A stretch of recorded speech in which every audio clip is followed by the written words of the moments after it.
It's actually very good. I'm so surprised. Adam Curry, John C. Dvorak. It's Thursday, February 23rd, 2017. This is your award-winning Gitmo Nation Media Assassination episode 906. This is No Agenda. Hitting refresh so you don't have to. And broadcasting live from the darkest corners of the internet here in FEMA Region 6, downtown Austin, Tejas, capital of the Drone Star State. In the morning, everybody. I'm Adam Curry. And from northern Silicon Valley, where it's a beautiful day in the neighborhood, I'm John C. Dvorak. It's Craig Bottom Buzzkill in the morning. What, it's not raining? Isn't it just a continuous rainstorm in there in California? No, it's a beautiful day in the neighborhood. It's unbelievable. Oh, that's nice. Fabulous. Yeah. So I mentioned in the opening, I am hitting refresh. I might as well tell everybody now, for people who hear this a day later, the Project Veritas CNN Leaks Part 1 is due today. I can see they have the page up. And but they don't have the clips yet. Yeah. But I know it's taken them so long. It's already 12. It's already 12 noon in New York City. So they're going to miss the deadline for the newspaper. There's a couple of things about this, though. First of all, these are recordings from 2009. I don't think that's all that spectacular. No. 8 years ago. Like, okay. No, that's not going to be any good. They need stuff where they were like from last year, where they're saying, "What are we going to do with this story?" Well, it's not. Find some Trump angle and then blast him, and then get somebody on, get this guy on, and have him say these things. What I like, something like that. As I was talking with Tina about this last night, what's so interesting is that probably what you will hear on these CNN leaks from in the control room or wherever these things are recorded is going to be pretty similar to the way we act when we talk like television executives. I mean, you're already prepared for it. You know what it's going to be. Yeah. Hey, tell her to cover up those legs. It's horrendous to look at. That kind of stuff. Yeah. It's like stuff like that. Yeah, right. If that's what it is, and all they're doing is that's not valuable. It'll be funny as hell. Maybe. Oh, come on. It's well edited. Yeah. Well, if they have any problems, it's their editing. That's always been an issue. They always mess that up. So anyway, I'm looking forward to it. And of course, we'll parse through it. They certainly make a big deal about it. If it's back that far, it's not going to be that good. Yeah, I don't think so either. I think they really need to reconsider. Well, maybe it's that good. And even though it's that I don't know. We'll see. Always interesting. I have, do I have clips? Yeah, actually. Essentially what we're talking about, by the way, we're talking about the CNN thing, a bloopers reel. That's what I think it is. Yeah. No, I don't think it's bloopers. It may be stuff that's bloopers you watch. It may be stuff that's recorded and wasn't broadcast, like eye rolling and that kind of stuff. Or, blatant favoritism. Sexism. I think sexism is what I would be expecting. Boy, she's got some big ones, that girl. Hey, tell her to show those cans. Come on, open up one more button, please. Exactly. That's how it goes. We joke about this. We've been doing it for 10 years, but that's exactly how it works. Yeah. It's true. We don't have to delve into it too much, but I do want to bring up Milo for a moment. If you want to do that, then I might as well start it off with the Milo hit piece that was done on CBS. As an editor at the far-right website Breitbart, Milo Yiannopoulos declared war on political correctness. But today he learned there are limits to free expression. Jim Axelrod reports he lost a book deal, a speaking engagement, and resigned from Breitbart. It was the first and last time Milo Yiannopoulos promised that he would ever apologize for something he said. I regret the things that I said. I don't think I've been as sorry about anything my whole life. The 32-year-old Brit has amassed quite the resume as a provocateur. Articles suggesting if you're obese, you should hate yourself. Feminism is cancer sweatshirts sold on his webpage. Banned from Twitter for hateful attacks against comedian Leslie Jones. Well, that was enough to spark protests that shut down his speech at UC Berkeley this month. Shut it down! Shut it down! And to elicit a rather plain-spoken response from comedian Larry Wilmore after Yiannopoulos called him stupid on TV. You can go yourself, all right? It wasn't until Wow, that wasn't how that started, by the way. They just make it sound like Milo started that. Damn. And to elicit a rather plain-spoken response from comedian Larry Wilmore after Yiannopoulos called him stupid on TV. You can go yourself, all right? It wasn't until yesterday when this old podcast surfaced. You're misunderstanding what pedophilia means. With the openly gay Yiannopoulos arguing sexual relationships between 13-year-old boys and men in their 20s could be consensual. Some of those relationships between younger boys and older men, the sort of coming-of-age relationships, the relationships in which those older men help those young boys to discover who they are. That Milo Yiannopoulos had ever seen a line he couldn't cross. Swiftly, the Conservative Political Action Conference rescinded its invitation for him to speak about free speech, and CBS own Simon & Schuster canceled his autobiography and the reported $250,000 advance. This last 48 hours has been a horrible and humiliating and degrading experience for me, but I'm going to be around for 30 years. Many of the people who are organizing everything they possibly can to take me down will not be. Oh, jeez. Yiannopoulos was You're going to die before I do. defiant today from start to finish, promising to find another publisher for his book and to continue his controversial tour of college campuses. Giving in, but not quite. All right. Still ahead. Thanks, Jim Axelrod.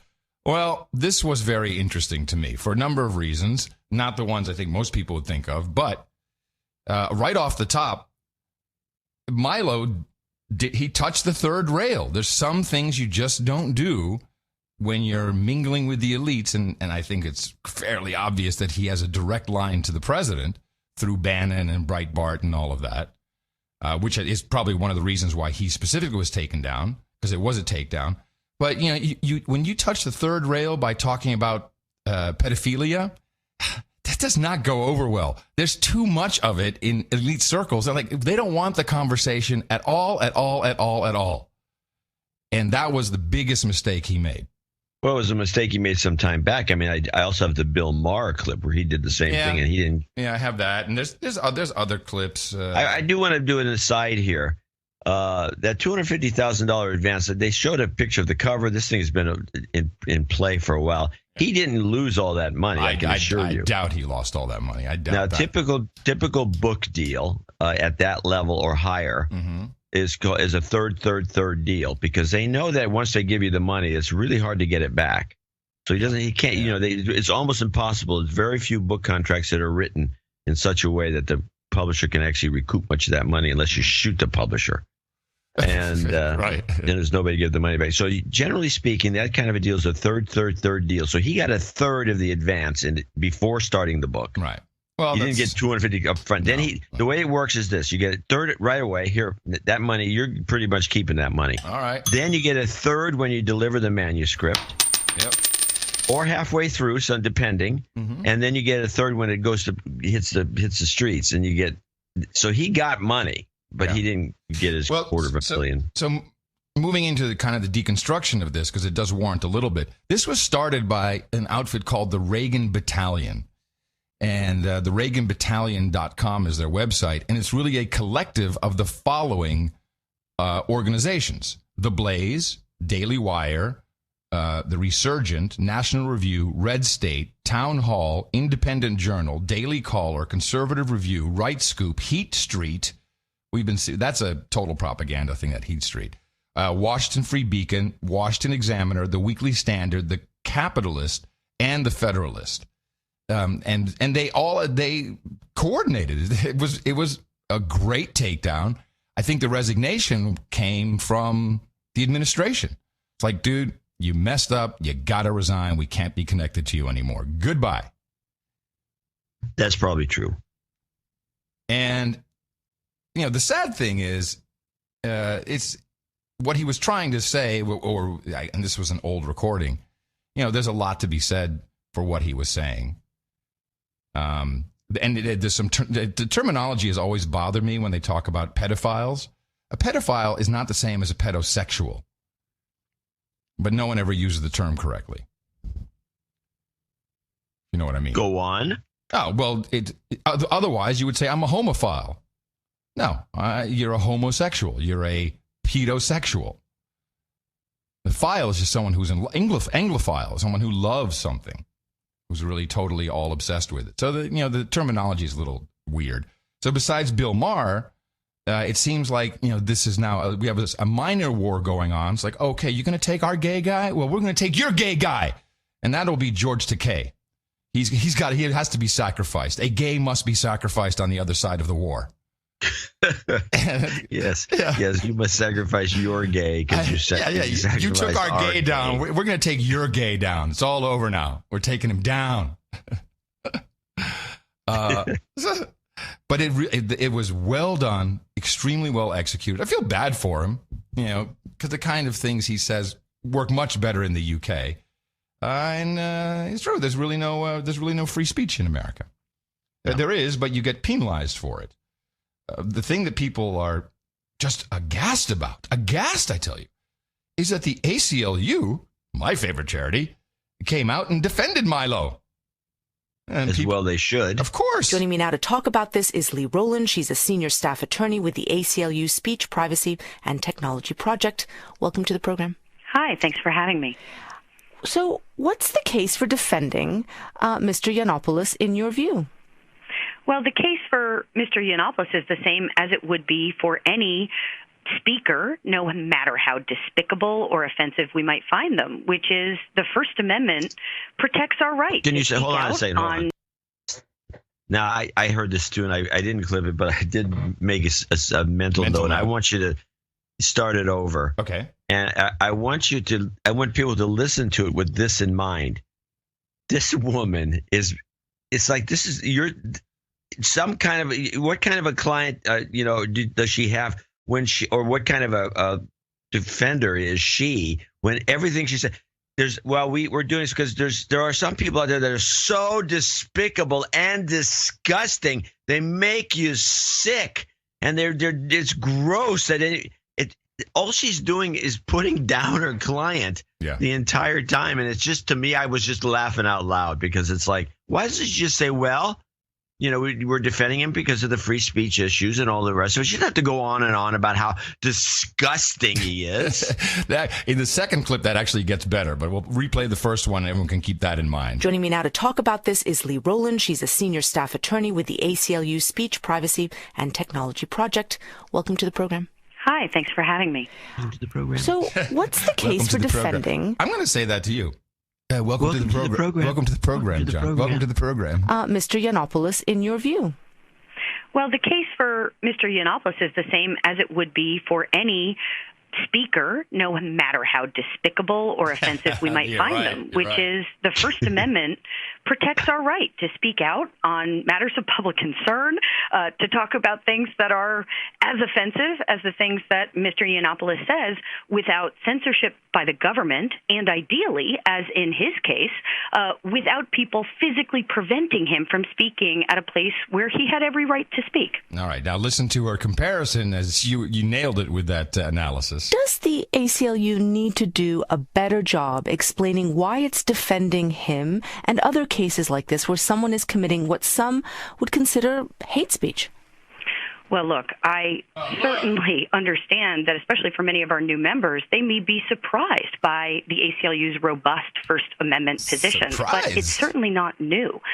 Indeed, one of our most high-profile and controversial moments in the ACLU's history was defending the rights of literal, self-proclaimed Nazis to march through the streets of Skokie, a town made up largely of Holocaust survivors. Oh, okay. There you go. Mm-hmm. Yes, the horrible Milo. The horrible Milo. Milo the Horrible. Maybe that would sound better. Milo the Horrible. I like it. That's actually cool, a show right? title. Yeah. I'll write it down, but I don't know. I'm writing it down. Milo the Horrible. But it was there's some rumors that there was a posting apparently on 4chan a day or two before this happens. Oh, they're going to take him down. And that doesn't surprise me. And it is, he has the exact same enemies as Trump. The whole thing about him being, gay and having black boyfriends, was very annoying, I think, to a number of people. Well, he was flaunting it. Yeah. Yeah, but then being a Trump supporter was obviously a problem. Can't have that. Because if you want to be a gay today. Oh, yeah. If you're gay, you better not like Trump. Yeah. You can vote for him, but you better not even talk about it. Well, then allow me to bring in my gay of the day. This is a guy who showed up on Tucker Carlson And now I know Tucker's format. It's brilliant. Just latch onto one thing someone says, preferably beforehand, something they said or wrote, and just keep asking that over and over again because they'll never answer the question. And then it just gets funny. And you can fit that into like an 8-minute segment. It's very smart. It really works. So here he is with a guy, and I'm saying, a gay because he makes the mistake of starting off the interview talking about his gayness, and Tucker took it from there. I think they're definitely making an impact. You see, it's called a movement, and as you've noticed, the protests are growing. They're getting larger. There's multiple protests coming up in reference to Trump's taxes. There's as a gay man, there's a LGBT, protest coming up in reference to Trump's potential actions against the gay community. And it's not a standstill. It's a movement, and I definitely think, and it's getting to Trump, I would say so as well. So what specifically do you mean? What are you worried about, as you said, as a gay man? See, what a mistake that guy made. What a mistake as a gay man. That is also a weird identifier, isn't it?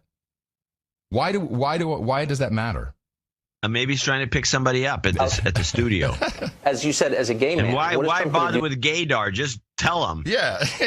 You may not be able to see me, but what is Trump going to do to you as a gay man? Well, that was in reference to the upcoming June LA, LGBT march.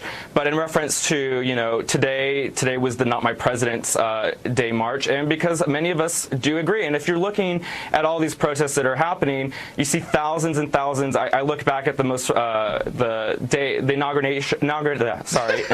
inauguration day march, and they were expected to be 50 to 100,000 people in Los Angeles. I want to be 750,000. But I want to bring you back to the point that I asked about a couple of times. So I often people say, I'm worried as a gay man about Trump, but what specifically does that mean? What are you worried about? What executive orders has he said he's going to put through that are going to hurt you as a gay man? Mike Pence's thoughts are very well known in regards to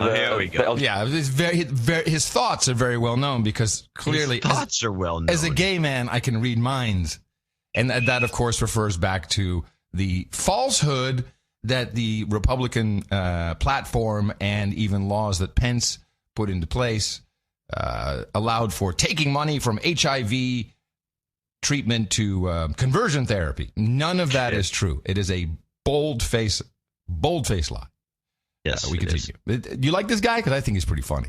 Go for it. He gets a little flustered later, which is better. LGBT community, and there was an initial report where Trump. Look, you threw this out there, so I think it's fair for me to press you. Honestly, I feel like Trump isn't even. Hold on, stop again.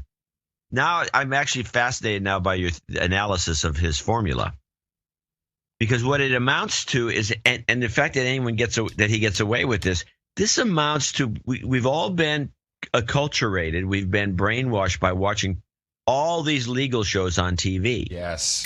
And one of the elements of the show is that if you can't bring up a certain kind of questioning unless they open the door. Yeah. And so, in other words, the guy brings something up that allows you now to do the deep questioning because he opened the door. Yeah. Now, I don't know. Yeah. Go ahead. We've all been brainwashed for this. And this is what he's using to employ this tactic.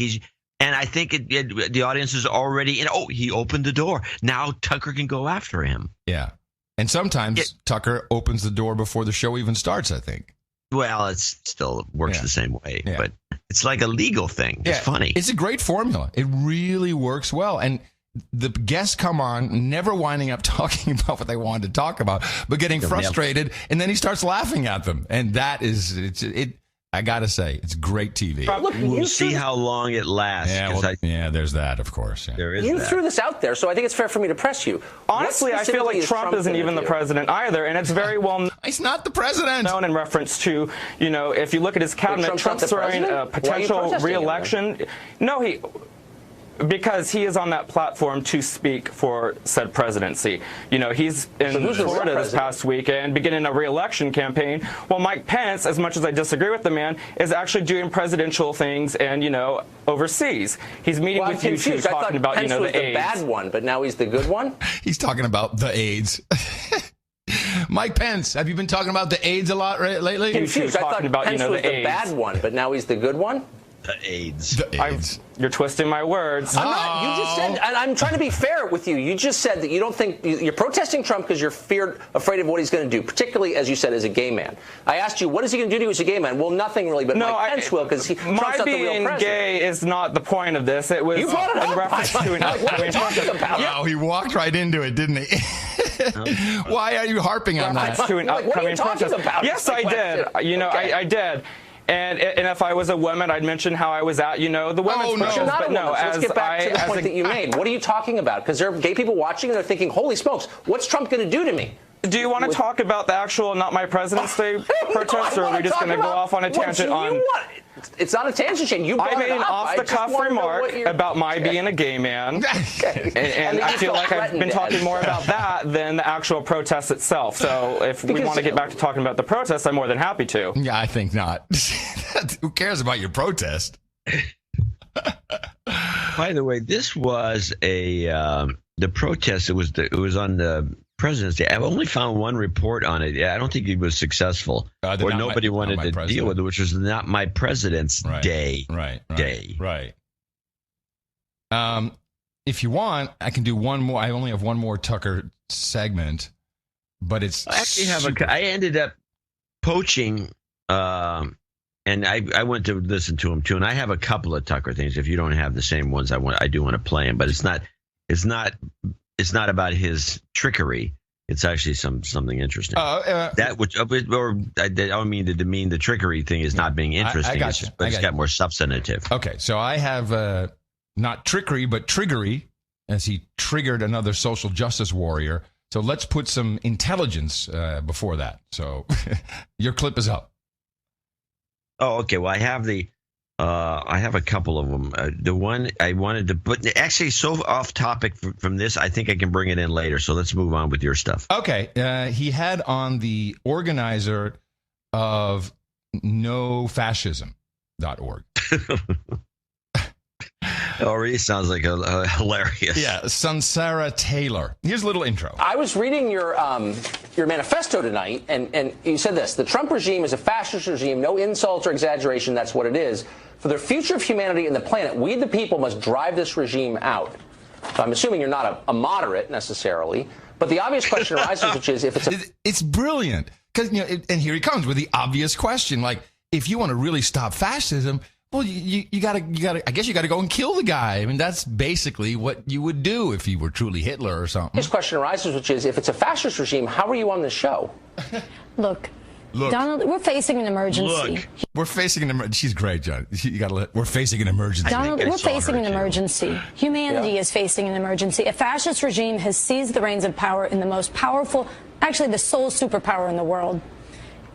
Trump and Pence are operating out of Hitler's playbook. Oh. Is that available on Amazon? I've been waiting for. I thought it was. I looked for Hitler's playbook. Can I get it on Kindle? That would be nice. And I could not find it. Playbook, only they have nuclear weapons. Oh. And what RefuseFascism.org is saying to the world is that while it's beautiful, it's righteous that millions of people have stood up in protest and continue to do so. And by the way, since I know he sometimes watches, President Trump, if you're watching, way more people have protested than were at your Nazi inauguration. Your Nazi inauguration. Does this woman not understand that is kind of not the way to go? But while this is beautiful, this resistance needs to grow, and people need to confront that this is a fascist regime. They could drop the hammer and close down. It's working aggressively to close down the space for people to stand up and resist. And so in the name of humanity, 7 billion on this planet, we need to pour into the streets and say no. We refuse to accept a fascist America. We refuse to accept this for the world, and we must drive them out. We need to stay in the streets.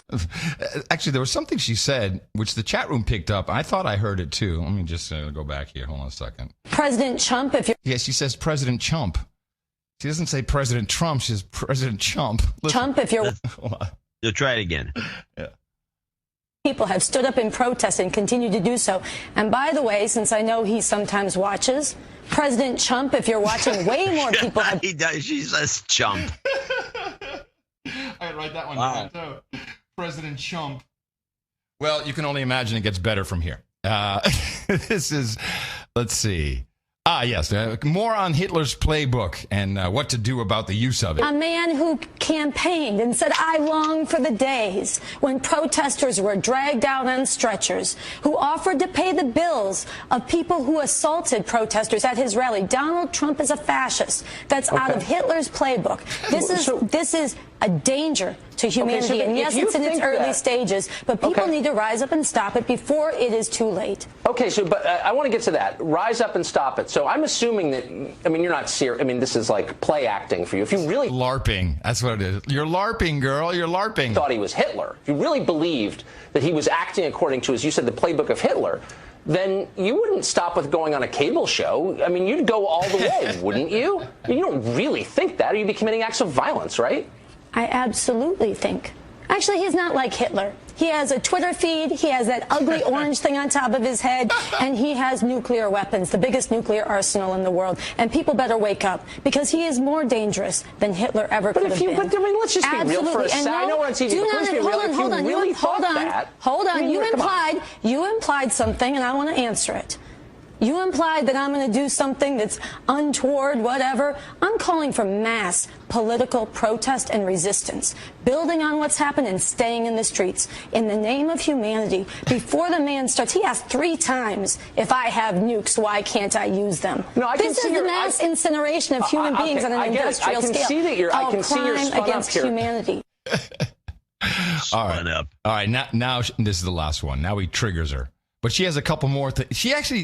She makes a statement here, which when I heard it, I went, ooh, wow, you got to be careful with that. You should disclaim that because that's slanderous. Fascism advances through stages. Shock, awe, violence, and then periods of normalization. Fascism with political resistance, but whatever, you may not know Actually, that. It would have taken millions and millions to rise up to stop Hitler. It absolutely would have. But what do you and it's what people should have done. Okay, and it is shameful. It is shameful for you to dismiss this. But hold on, I know it's shameful, but let me ask you this. It's funny. No, because I know you love to carry water for this criminal, this war criminal wannabe in chief. The war criminal wannabe in chief. This criminal, she calls him. Criminal. Yeah. You can't do that. Well, as a public figure at that level, you can pretty much call him anything you want. Oh, okay. Love to carry water for this criminal, this war criminal wannabe in chief. Right. He's itching. But hold on. You find that wannabe in chief. Yeah. If he's a wannabe in chief, what's there to worry about? She's crazy. She was great. But she's very entertaining. I really think she's got to get more gigs. She's got to get a lot more gigs. I agree. She's in like 30 more seconds here. You find that a petty matter? Tucker, you find that petty? You find that a petty concern that he wants to be? I know that you're very petty, but I'm trying to ask you a real Nuclear weapons question. are as serious as you can be. I just want to ask you. Okay. Opposed to Trump were, I don't know, the hedge fund managers and privileged people like you. Did you ever think to yourself, nothing about him? Can I tell you something? He lost the popular vote. He lost the popular vote, and no election, fair or fraudulent, no election, fair or fraudulent, can justify ripping up the rule of law. Now, that's very interesting. And I don't know why she used that term twice, fair or fraudulent. I have a feeling that'll be cropping up. It seems to be a talking point of some sort. I haven't heard it yet, except fair from or fraudulent. Fair and no election. We'll fair. Make a note. You're right. You can spot these things a mile away. Yeah. Fair and there's no reason she would say that a couple of times like that. Yeah. It sounds like a buzzword or buzz term that they've dreamed up. Yeah, buzz term. The popular vote. He lost the popular vote, and no election, fair or fraudulent, no election, fair or fraudulent, can justify ripping up the rule of law, undermining the courts, threatening and shutting down the press. You're saying that you should throw a duly elected president out of office. No, I'm saying people should resist. Yes, that's what he means when he says so-called judge. That's what he means. Stop. I think she's handling him very well. Yeah, I like it. I think she's borderline kicking his ass here, even though I know the reports about this particular interview, and he killed her. No, there's none of that. No, I'm not saying that. But I agree with you. She would be a fine addition to the Octobox on CNN.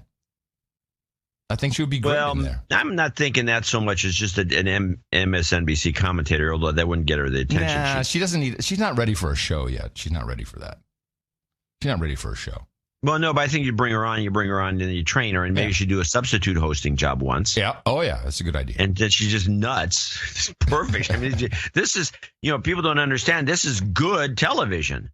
Totally. And she looks good. Yeah, she's good looking. Yeah. She looks good. Presenter. I agree. Yeah. We'll just finish this up. Yes, that's what he means when he says so-called judge. That's what he means when he fires an attorney general who disagrees with his laws. What I want to do is normalize fascism. What you want to do is try to caricature and dismiss people who are telling the truth. For me. Thanks, though. Yeah, I agree. If you're living in one universe of these multiple alternates available, I think you totally think that she kicked his ass. I can see that. I think she did. Yeah, she did a pretty good job. I mean, we straddle. All the time. We're not the other. We're not the types who are locked into a universe or locked into this universe or that universe. We, because of the nature of our show, we straddle as best we can. It's not that easy to straddle the two universes and kind of like a surfer on two surfboards. Yeah. You know, with two different waves. It's not easy. Yeah. But that's what I think we do. And I think I can say that. And I think I agree with you. I think you're totally right. Yeah. Now, more than he could handle. So I'll roll right into this clip, which is a follow-on the entire 25th Amendment move, which is being taken more seriously than you can imagine. It really is. And George Clooney's handler, Christoph, what's his first name? Bill? Bill Christoph? Is it Bill Christoph? No, not Bill Crystal. No, you're thinking of somebody. Nicholas Christoph. Nick Christoph. Nick something. Anyway. Is this the guy the kind of the guy with the pockmarked face? Yeah. His son, that's not his last name. It's something else. I can't remember what it is either. Go. Well, maybe I'm confused. Anyway, he wrote an article about this, an op-ed in the New York Times. Bill that's Christoph. That's the writer. He's not Clooney's handler. Yeah, he is. He did all the stuff with Clooney in Somalia. Well, I mean, there's a writer now named Christoph, which I think is what you're thinking of. I don't know either. So let's just play the clip. You got to have in your latest piece is called. That what my note says here. New York Times Christoph. That was my note. If he's the New York Times guy, he's not Clooney's handler. Who is Clooney's handler then? It was that guy who was on the talk shows with. It has a name similar. Oh, okay, you're right. He's not a writer for the New York Times. You're right. I think you're right. Okay, here he is. This guy's name is Nicholas Christoph. You write in your latest piece, it's called How Can We Get Rid of Trump? You look at just that. What did you learn? Well, so everybody talks about impeachment. The cleaner route, if there's a crisis, is the 25th Amendment, Section 4, which has never been implemented, but essentially allows the cabinet by a majority vote to decide to oust the president. But then if the president protests, it has to be backed by a two-thirds vote of both chambers of Congress. Yeah, that's going to happen. That's a pretty uphill struggle. Why'd you write about that? Because I think there's a deep sense now, there's so many folks who are really distressed by the way this is going, who see President Trump as fundamentally different from so many other leaders. I had a leader of a friendly allied country call me up the other day, and he skipped the preliminaries and said immediately, what the expletive is wrong with your country? And he's worried, and I think a lot of Americans are too. No mention on who that was. It's bull crap. Yeah, of course. But he's propagating the 25th Amendment meme. It keeps going. And it's impossible to talk about a pipe dream. Yeah. Wow. Okay, let's look at this objectively. First of all, the entire cabinet has a mutiny. Now they're all handpicked by Trump to begin with, including some really kind of, Betsy DeVos is going to turn on him. No, but so. How about Pence? He could be the ultimate Manchurian candidate. Could, but that's not the way it's put out. He has to just join the mutiny. Right. It still has to be as far as I can tell, his cabinet has to turn on him, and then Pence has to join in. And then after that happens, and they've locked him up, the Captain Queeg has now been mutinied. Yeah. He says no, I don't want to do this. Captain Queeg. Captain Queeg. Captain Queeg, Mutiny, the good show. I can't think of the name of it. Mutiny on the Bounty? Some in the chat room. Captain Queeg. Tell him what the name of that movie was. Mutiny on the Bounty. Book. No. Mutiny on the Bounty was not Captain Queeg. Oh. That was Christian or whatever it was. Oh, you're right. Cane Mutiny. Was it? Thank you, Cane Mutiny. Thank you, chat room. You didn't help me at all. Okay, so he's got the situation. They've turned on him, and he says, "No, I refuse. I appeal." as if he's going to do that instead of just punch someone. And then now it's got to go to Congress, and 2/3 have to vote. Well, after the public voted this guy in through the red states all voted for Trump, 2/3 of I don't care about the Senate. They can't vote 2/3 anything, but 2/3 of the House. What? Well, are you kidding me? You know what, John? It all depends. Look, you saw all those people who were lined up, all those organizations who were lined up against Milo. Those are all Republican organizations, the majority, and they can totally convince people. This is what the media does. One universe is already complete. Well, it's not even that. You just got to bring someone over to the alternate universe. That's all it takes, and everything falls into place. And one way they may do it, again, it's a long shot, but they're long shot. It's not even within the realm of possibility. I'm just going to look. Hear me now. Believe me later. It may not be in the realm of possibility, but I think we're going to hear this for a little bit longer. And here's the tactic I believe they may take, because the reports are showing up again. The first analysis of the president's problem stems from the medical analysis of long-winded speech. That is typically an early sign of Alzheimer's, which I thought was, that's a kind of a lame track. But what I read in New Republic from multiple physicians who have taken notice of Trump's bizarre, volatile behavior, given our experience, they say, we can't help but wonder if there's a medical diagnosis to be made. After all, many medical conditions exhibit their first symptoms in the form of psychiatric issues and personality changes. Now, can you guess what they think he may have? Hoof and mouth disease. I have no idea. Syphilis. Oh, no, this is an old meme. I remember this from over a year ago. This is great. Syphilis. Yes, well, syphilis. It makes you crazy. Before penicillin, well, it's more than that. There used to. I had a. I think it's neurosyphilis is the exact term, I guess. Yeah, you can get all kinds of crazy symptoms from untreated syphilis, which was always untreated before penicillin. They'd give you arsenic, and they try to, damn near kill you to get rid of this. It's a terrible disease. It was a scourge, and as people got it, I believe, by the way, I think the first syphilis came over from explorers, because syphilis is kind of a gross story. Syphilis, I believe, I'm pretty sure it's syphilis and not gonorrhea that I'm talking about. But one of the two. But syphilis came over. It never existed in Europe at all until the 1500s, after explorers came back from South America, where it turns out that llamas have syphilis naturally. Nice. And you can put two and two together and come up with how that transference took place. But once it happened, it happened. Uh-huh. Hey, honey, I'm home. Get the llama out. Get the llama out. Hi, honey, I'm home. Oh, man.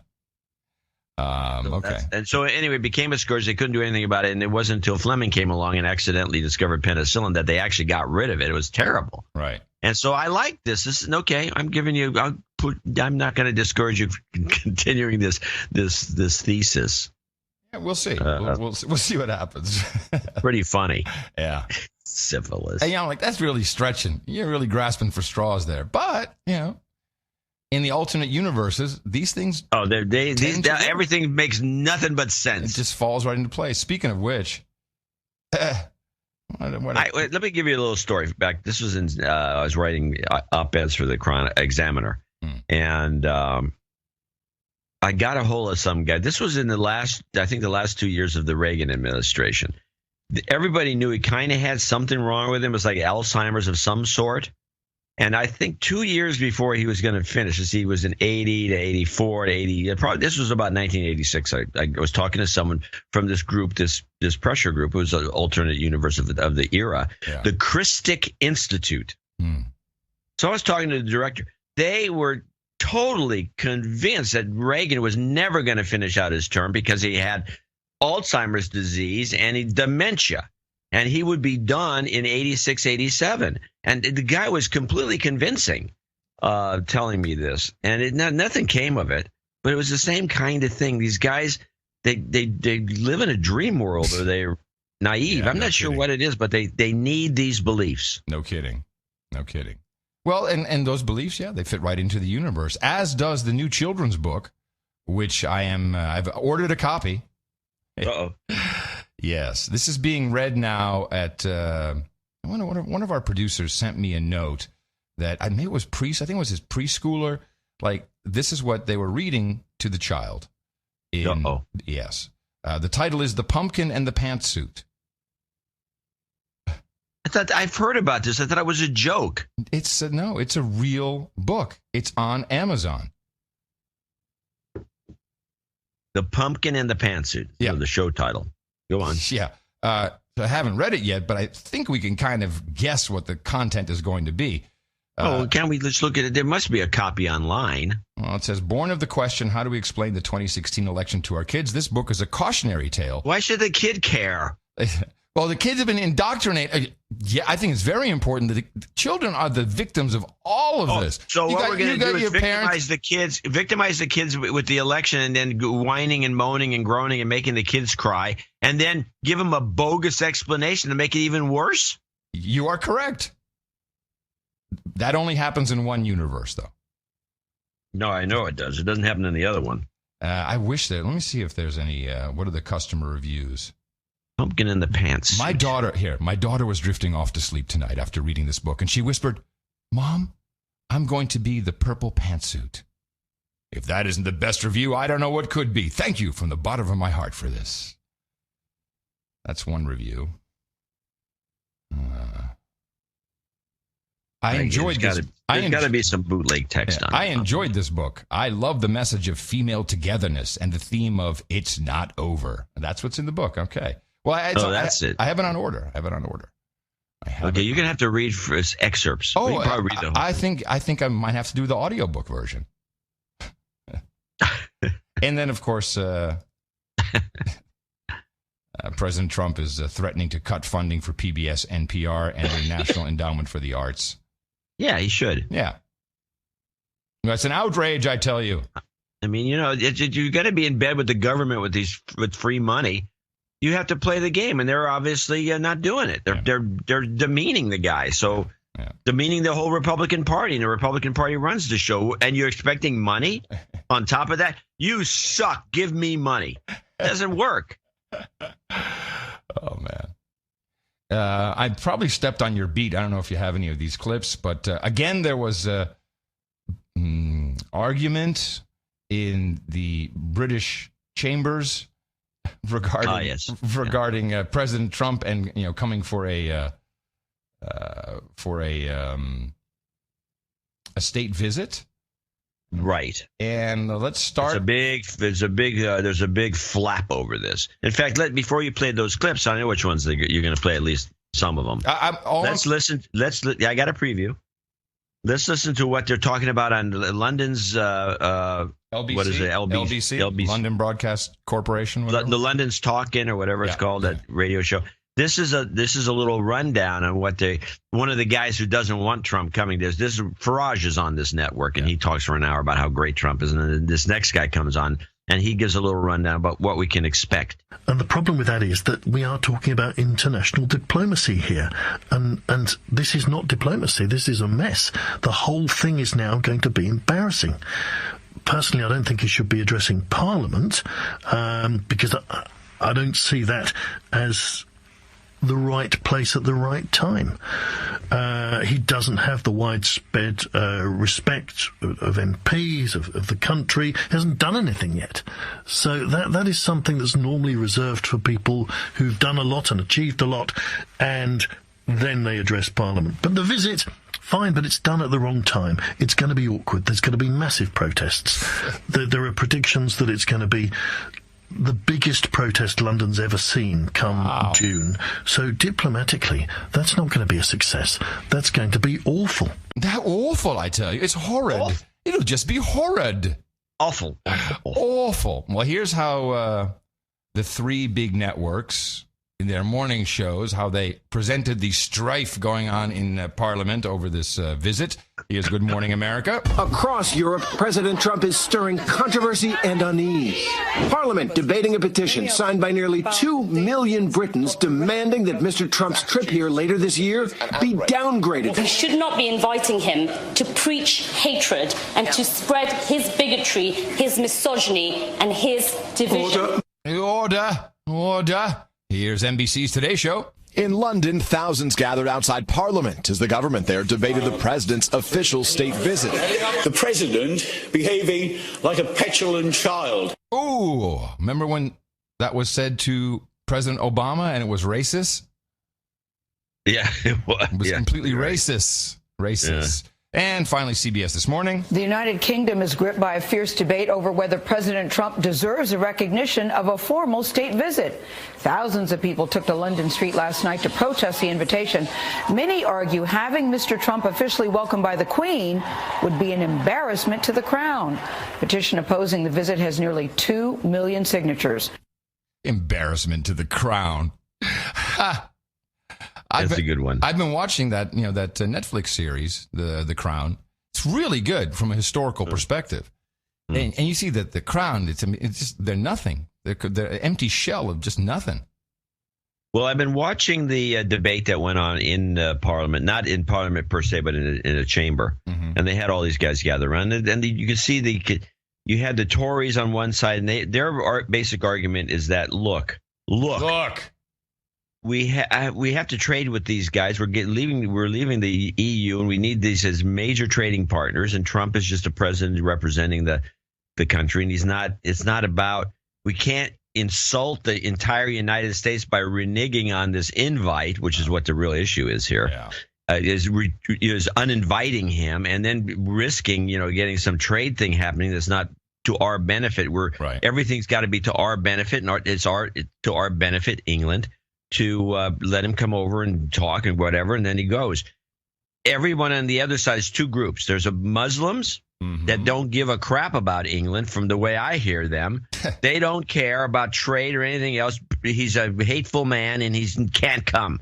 And the Scots. The Scots are always been this way. They think everybody's, the Scots don't care either about England. They want to get out of the kind of, but they don't have the guts to do it, which is really what's annoying, because they had their opportunity to quit. Yeah. But no.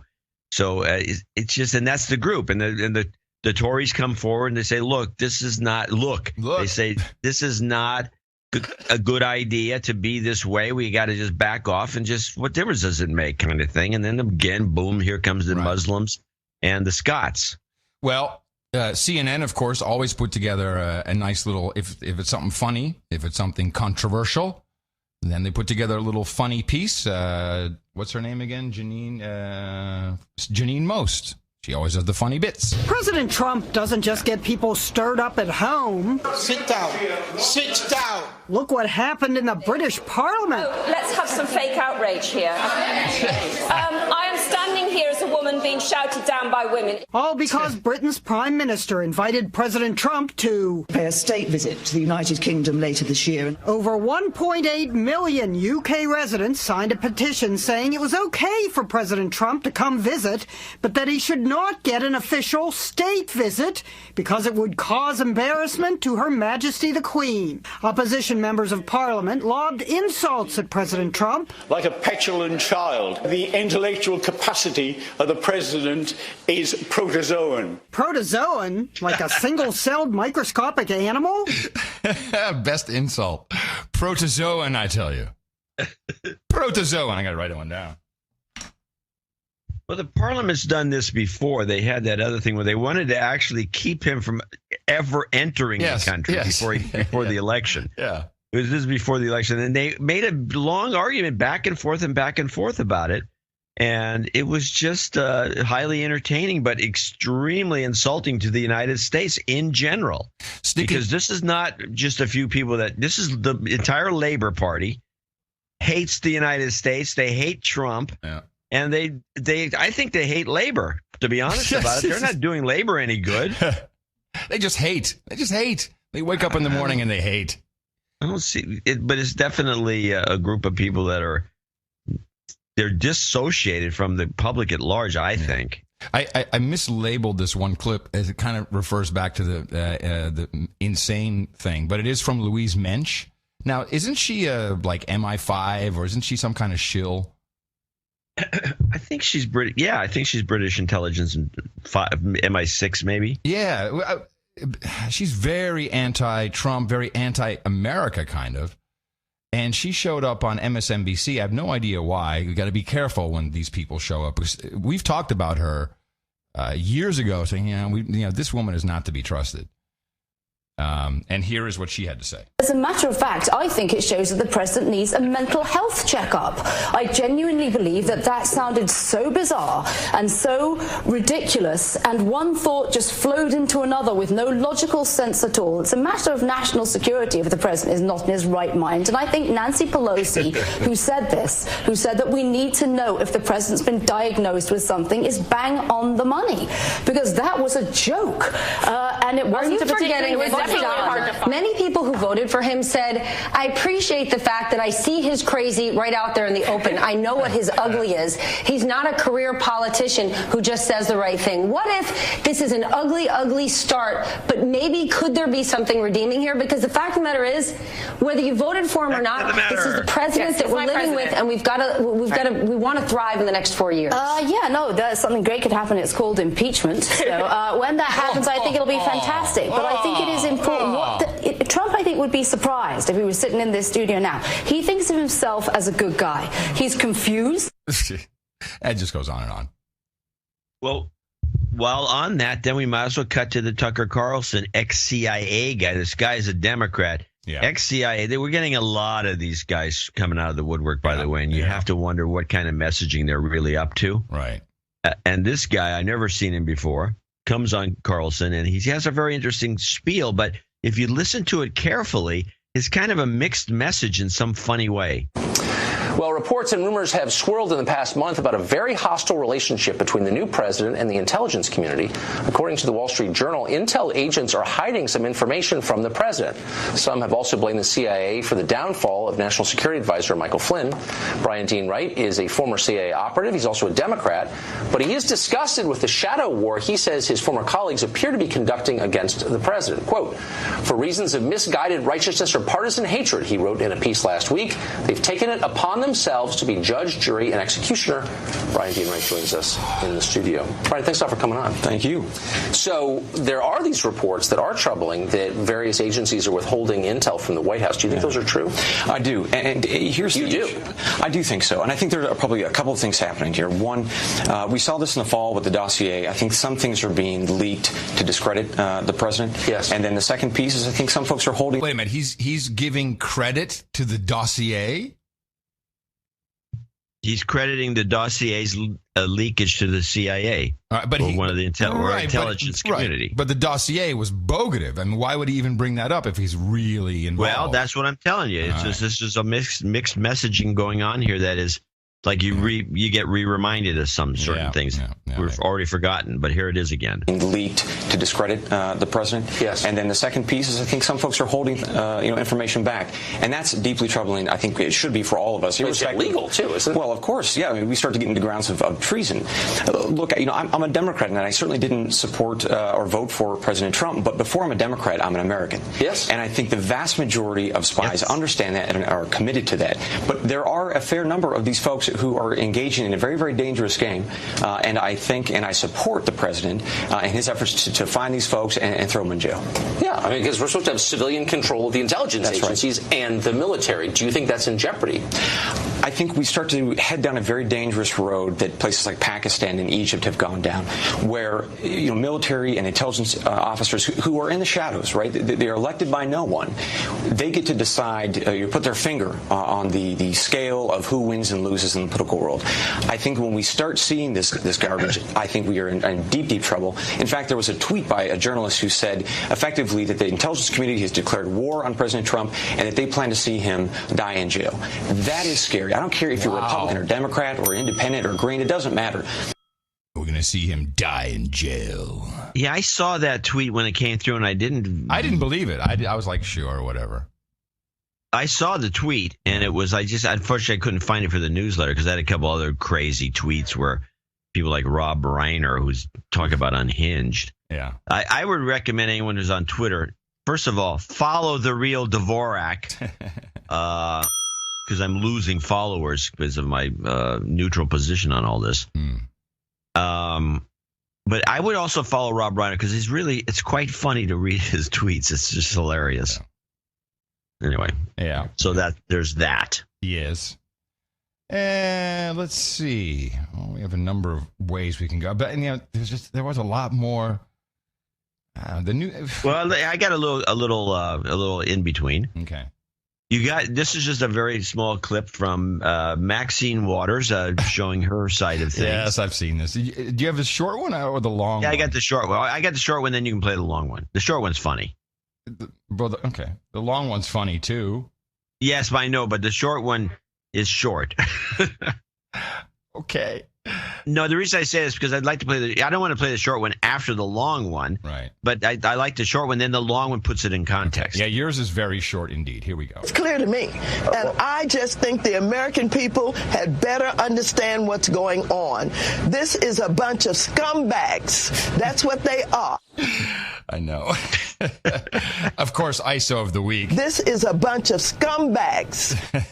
Yes, it's a great ISO. It's the best ISO ever. Now, the longer version, she had a lot to say, and all of it was equally as crazy. I believe that Tillerson's real whatever that guy is, Tillerson. Job is to get in here and get those sanctions lifted. But all of them want them lifted because this Klan, this Kremlin Klan, is all about getting the oil and gas money and doing the drilling. And they need this president. They need this president to get these sanctions lifted. And don't forget, the second executive order that was signed by the president, that was 1504, which basically would undo the work that we had done with Dodd-Frank in making these oil companies disclose the money that they were using to bribe these countries with in Africa and other places. And so 1504 was very important because Exxon and others now will not have to disclose all of the bribes that they're doing. But these people are all organized around oil and gas. Why are they all in this administration? Why are they all so close to them? And you alluded to and talked about what is going on with this proposal that is being pushed by Michael Cohen, the president's personal lawyer, who delivered the document. Felix F. Sater, a business associate who helped Mr. Trump scout deals in Russia, and a Ukrainian lawmaker trying to rise in a political opposition movement shaped in part by Mr. Trump's former campaign manager, Paul Manafort. Can't people see what's going on?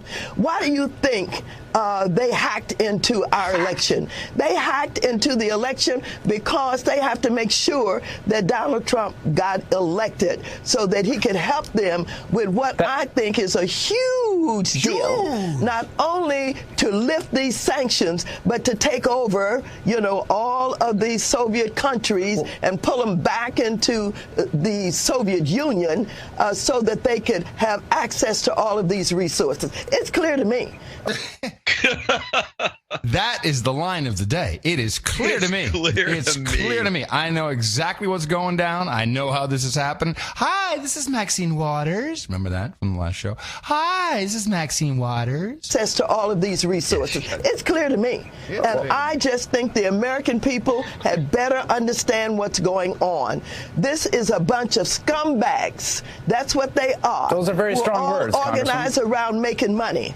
Who do you mean by that when you call them scumbags? Who are you talking about? All of these people who are organized with these oil and gas interests that's in the administration and friends you're calling of the President of the United States, this back channeling that you see, these are a bunch of scumbags. Secretary of State, you mean the Secretary of the State of the United States?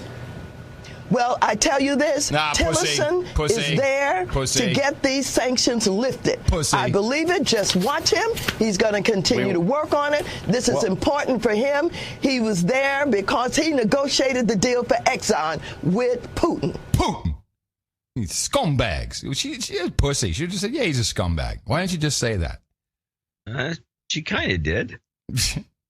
Yeah, but he asked her specifically. We gotta follow her.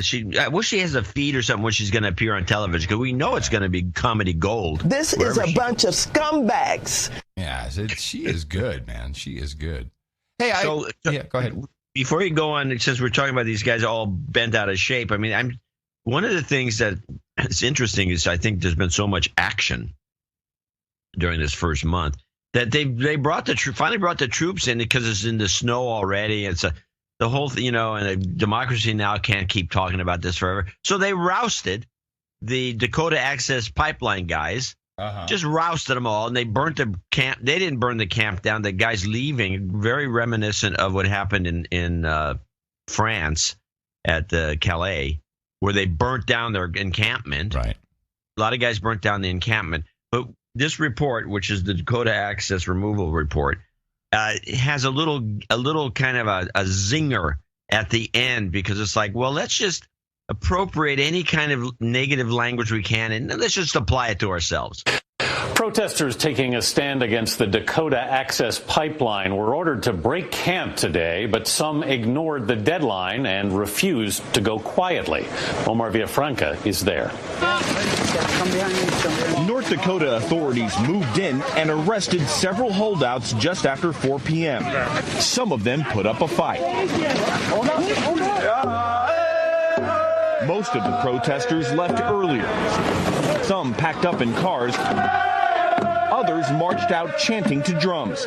Chase Iron Eyes stayed through the brutal winter. Right now, there is a forced removal happening, an ethnic cleansing. Ethnic cleansing. Ethnic cleansing? Ethnic cleansing. Does he have any idea what that really means? It's from the Hitler Playbook, John. Ethnic cleansing. That means they're killing them all. They're not. They're rousting them. It's different. Ethnic cleansing, he says. It's unconstitutional. By the way, it cheapens the phrase. Oh, yeah, totally.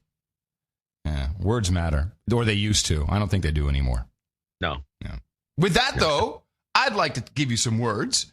I'd like to thank you for your courage and say in the morning to you, John C. And the C stands for Crazy Tweets.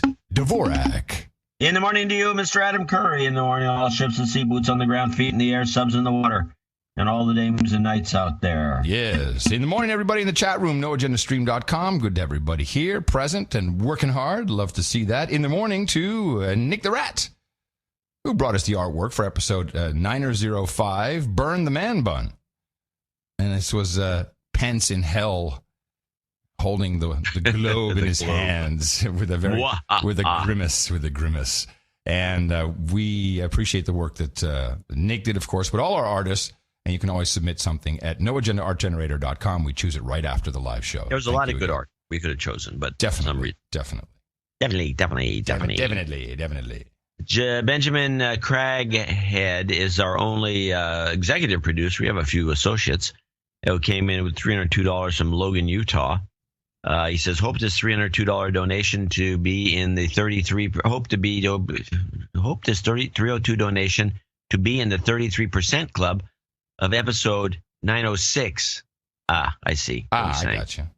33% of 906 lands in time. I was hoping that to hit my sister in the mouth with some kind of article clip about Roger Mueller's back door into the face bags.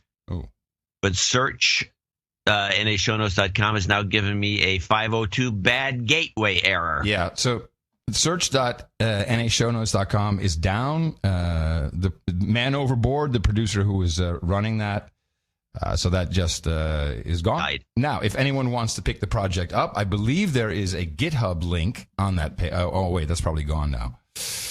You can probably. I'll see if I can find it on GitHub. What happens when a Hillary supporter comes in, does some work for us, and then looks left, looks right, and bails?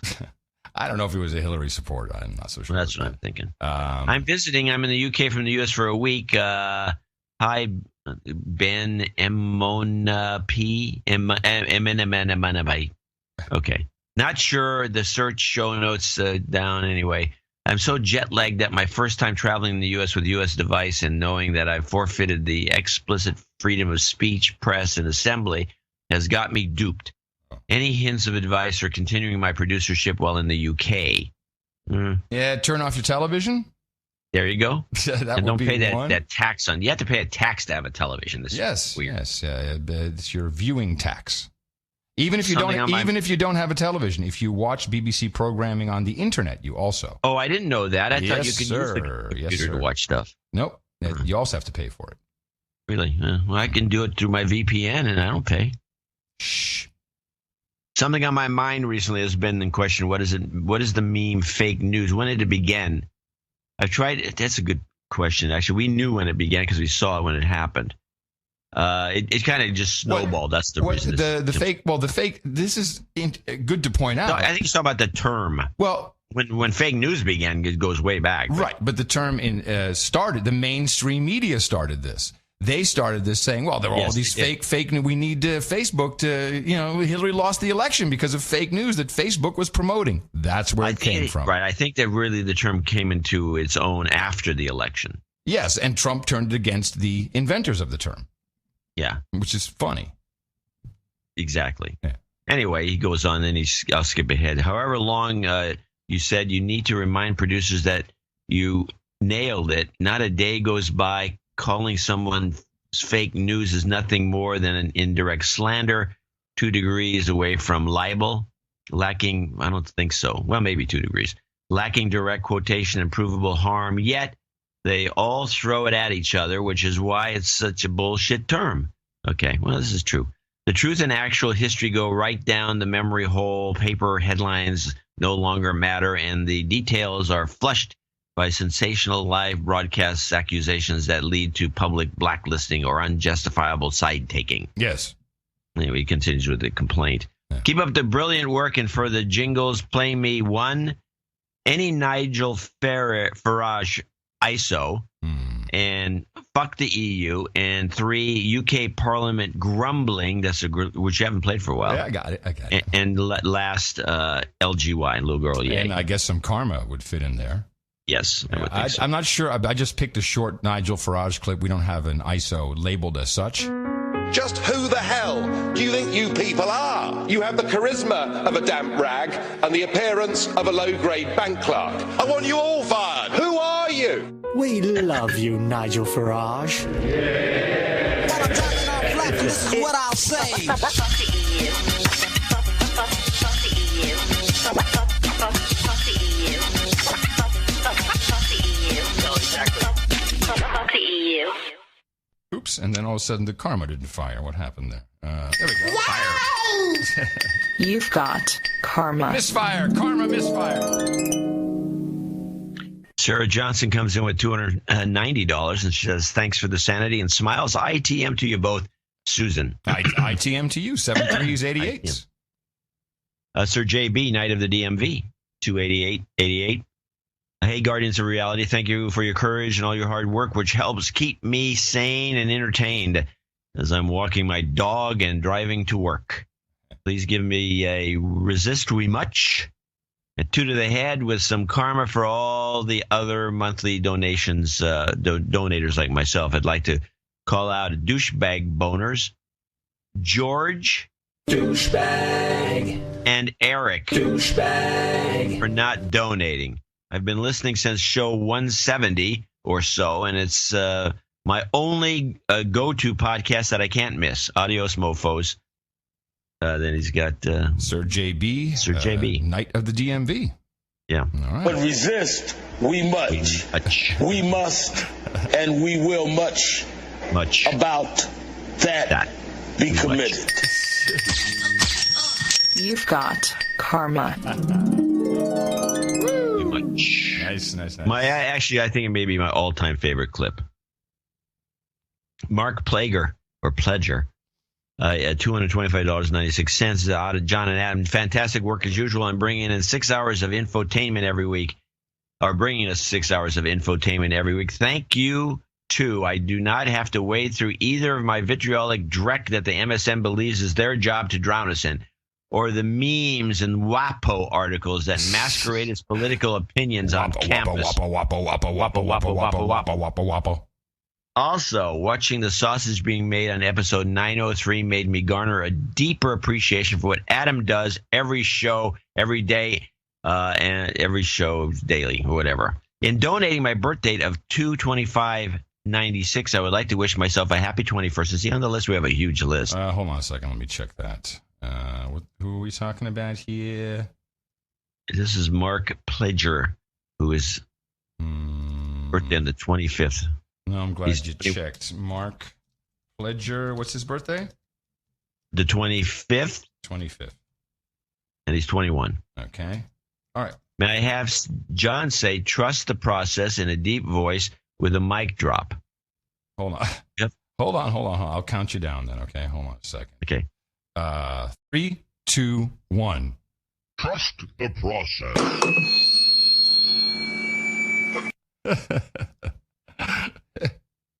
That sounded pretty funny. I put the harmonizer on you. Oh, good. Jim Bennett, 2/23/17, Toronto. We have a lot of associates today. ITM Gents, I'm a new listener. The show is truly superb. In the spirit of Scott M. Quitter, can you identify? That's what it says. Oh, the Scott M. Quitter Foundation. Yes. Can you identify the early warning signs that appear when one attempts to propagate the formula to an audience that has no intention of making the effort to understand the manipulative ways of the media? Yeah, just walk away. Yeah, just find someone who's got an open mind. Yeah, it's not worth it. In my enthusiasm to share the no agenda with the masses, I found myself in horrid battles with people who I now classify as douche-worthy. They just can't hear what I'm saying. Help me avoid these interactions in the future with any tips. Well, here's the tip. Avoid the interaction. Yeah. Done. It's not worth it. It's not worth it. We've determined this some time back. However, I do want to point out that although a lot of my acquaintances, I don't want to go and say like huge friends, but acquaintances who have gone full on crazy and do not straddle the universes, but live in one consistently, I'm just hanging back, There'll be a day when, we'll be okay again. I'll say, hey, remember when you were crazy? Yeah, I didn't engage with you because you were crazy. Yeah. And I love you for that, and that's why I didn't engage. But welcome. That's what I would say. That works. All right, We'll see if it works. Which one? Okay, that was Jim Bennett. Jim Bennett. Sir Jason, Schrader in Greensboro, North Carolina. Beautiful place. Hopefully this gets to you in time for tomorrow's show. He's worried sick. Sending myself a birthday donation and request, make sure he's on the birthday. I think he is.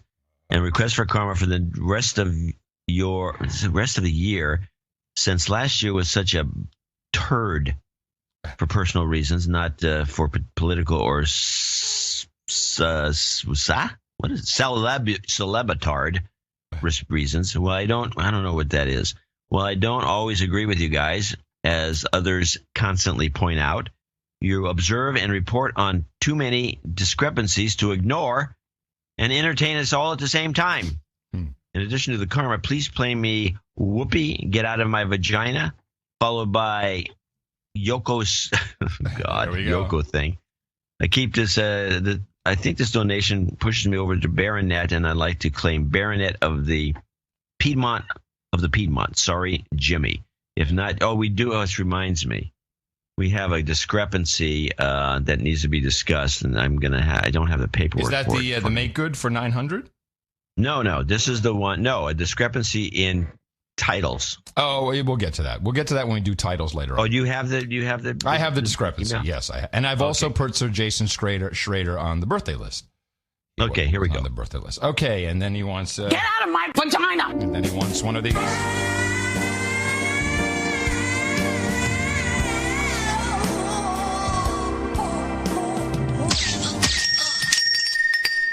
You've got karma. I added my own twist. I noticed. Carl Johnson, $200 even. Thank you for all your work on the show. It's the most unbiased show I have found. Keep searching. It is the most unbiased show I found. I don't think you're going to find much better. I don't think so either. The clips you find are amazing. I'm so tired of the war between the two universes, but I keep coming back to your show because it's so entertaining. You have helped me to develop beliefs and options that are all over the map and my own, instead of ones that are orchestrated by one party or group. Excellent. Well, it is somewhat isolating, sometimes isolating, since so many people are mind controls. I am still thankful. Keep up the good work. All right. Sir Rod Adams comes in. Oh, Sir Rod. We had a nice little email exchange with him. I chewed him out. And then he said, nah, you didn't chew me out for any good reason. Well, and we should just I was irked by one of his emails, and I mentioned it to him. But he is still the one and only official nuclear expert of the No Agenda Show. Guy knows what he's talking about. Yeah, well, he's in the business. He should. Yeah.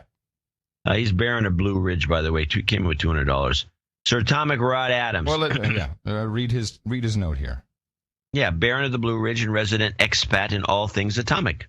Keep up the exceptional media deconstruction. Remember, there are many profits and power motives for spreading negative propaganda about atomic energy. It's a serious competitive challenge for some people who fight over pipeline routes. Yes, and our conversation was about depleted uranium. And, right. He believes, you can correct me, he believes that any discussion of it whatsoever in a negative sense is a subtle propagandistic anti-nuke propaganda, or a form of it, right? Yeah, that's what he said. Yeah, I disagreed. I disagree as well. But he did give us a good rundown on the dangers, or I would say lack of danger of using depleted uranium weapons. Also, A-10 Warthog pilot contacted me, and he said the same. And it works a little. If you're a Warthog pilot, wouldn't you think you'd want to believe that, whether true or not? You'd want to know that you're not being poisoned. Yeah, sure. Yeah, so you know. But just understanding how it works is kind of interesting, because now I understand what happens is the depleted uranium is pretty much inert. And you can handle the rounds, with your bare hands when you're loading up the weapon. But when it strikes a target, what happens is the depleted uranium turns into a plasma form, and this is really a chemical reaction, and that is it becomes incendiary, and that's why it's used to pierce tanks. And in fact, it'll pierce the tank, and then the fire will start inside the tank. Fry. You don't want to be in a tank. You do not want to be in the tank if someone's got depleted uranium. Now, of course, if you Google it, you'll see that it's responsible for birth defects and all kinds of other things. We didn't talk about that. That was just purely the use of it. Well, it was in the clip they talked about it. Yeah. That's what Rod was talking about. Exactly. But I tell you, if you're in a region where you have to worry about shells being fired of you made of depleted uranium, you have other problems. I would think. Yeah. Sean Alaka in Chester, New Jersey, $200. Here's my final donation toward knighthoods, accounting below. I would like to be known as Sir Sean of Slovakia. Ooh. King, he sent a photo in too, it's kind of interesting. King of Kremnica, pronounced Kremnitsa. Okay. I'm sending this donation for Show 906 for a few reasons. One, being the best podcast in the universe. Two, for Adam doing the setup on YouTube to show us how the sausage is made. My wife and I both found it really cool, and she commented, Adam can really multitask.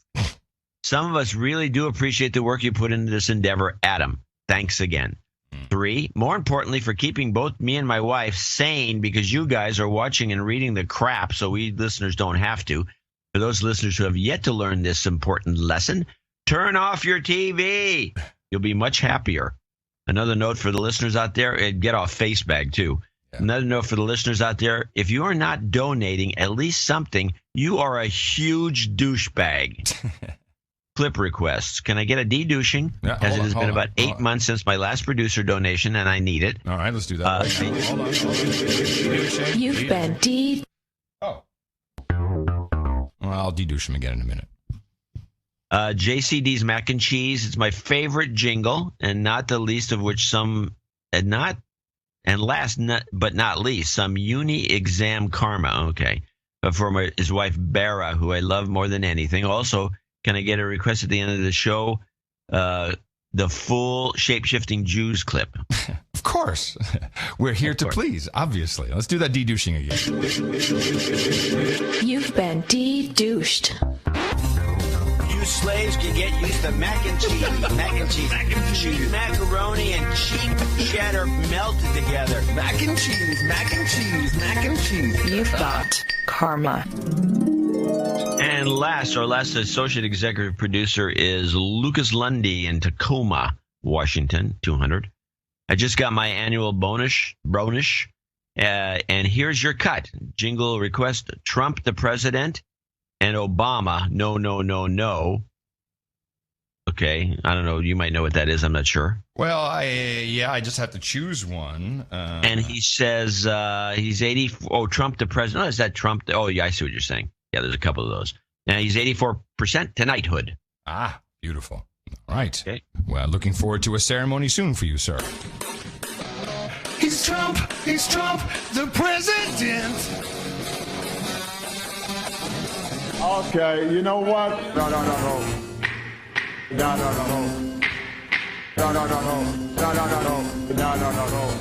What? Listen, you're in my house, drinking the booze. No.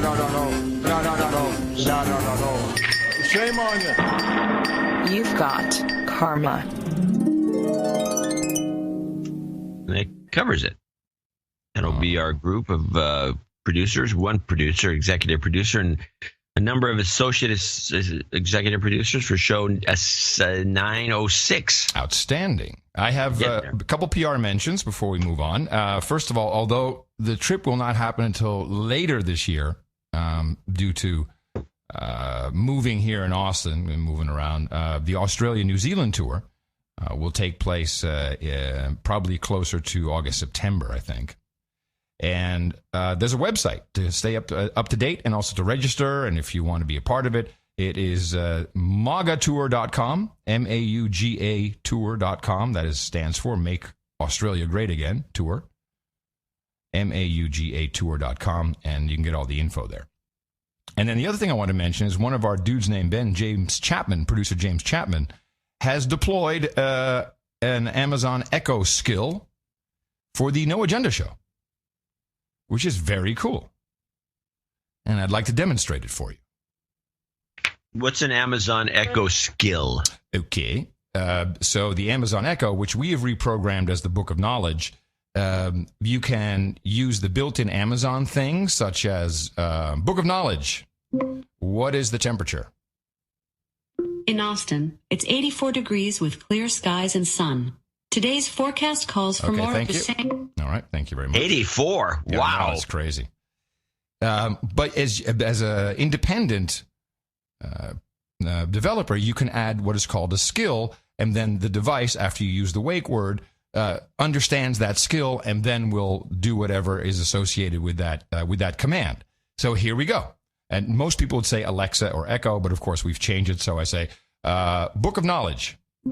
What's in the news today? Here's your flash briefing from Gitmo Nation. I'm gay. Hello, I'm gay. What more do you want? I should be on MSNBC. Adam Curry, John C. Dvorak. So what it does is it streams the most recent episode. Oh. How cool is that? That's incredibly cool. Yeah, I like that a lot. I think that's dynamite. Yeah. It's cool. I don't know. It's just cool. It's one of those things. It's one of those things. It's a bend kind of thing. Exactly. Hey, I want to thank everyone who came in as an executive producer or associate executive producer today. And of course, we have some title changes, and I think we have some knightings coming up later on as well. Later, we'll also thank everyone who came in at $50 and above. And these titles, these executive producer and associate executive producer, are completely valid and usable as such. Put them on your LinkedIn. It seems to draw attention. And remember, we got a show coming up on Sunday. Dvorak.org/NA. So if you're not just turning around and walking away, propagate the formula. Our formula is this. We go out, we hit people in the mouth.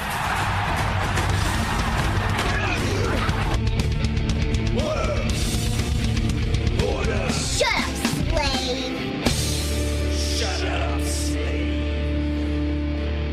goes, hey, I caught a Podesta interview.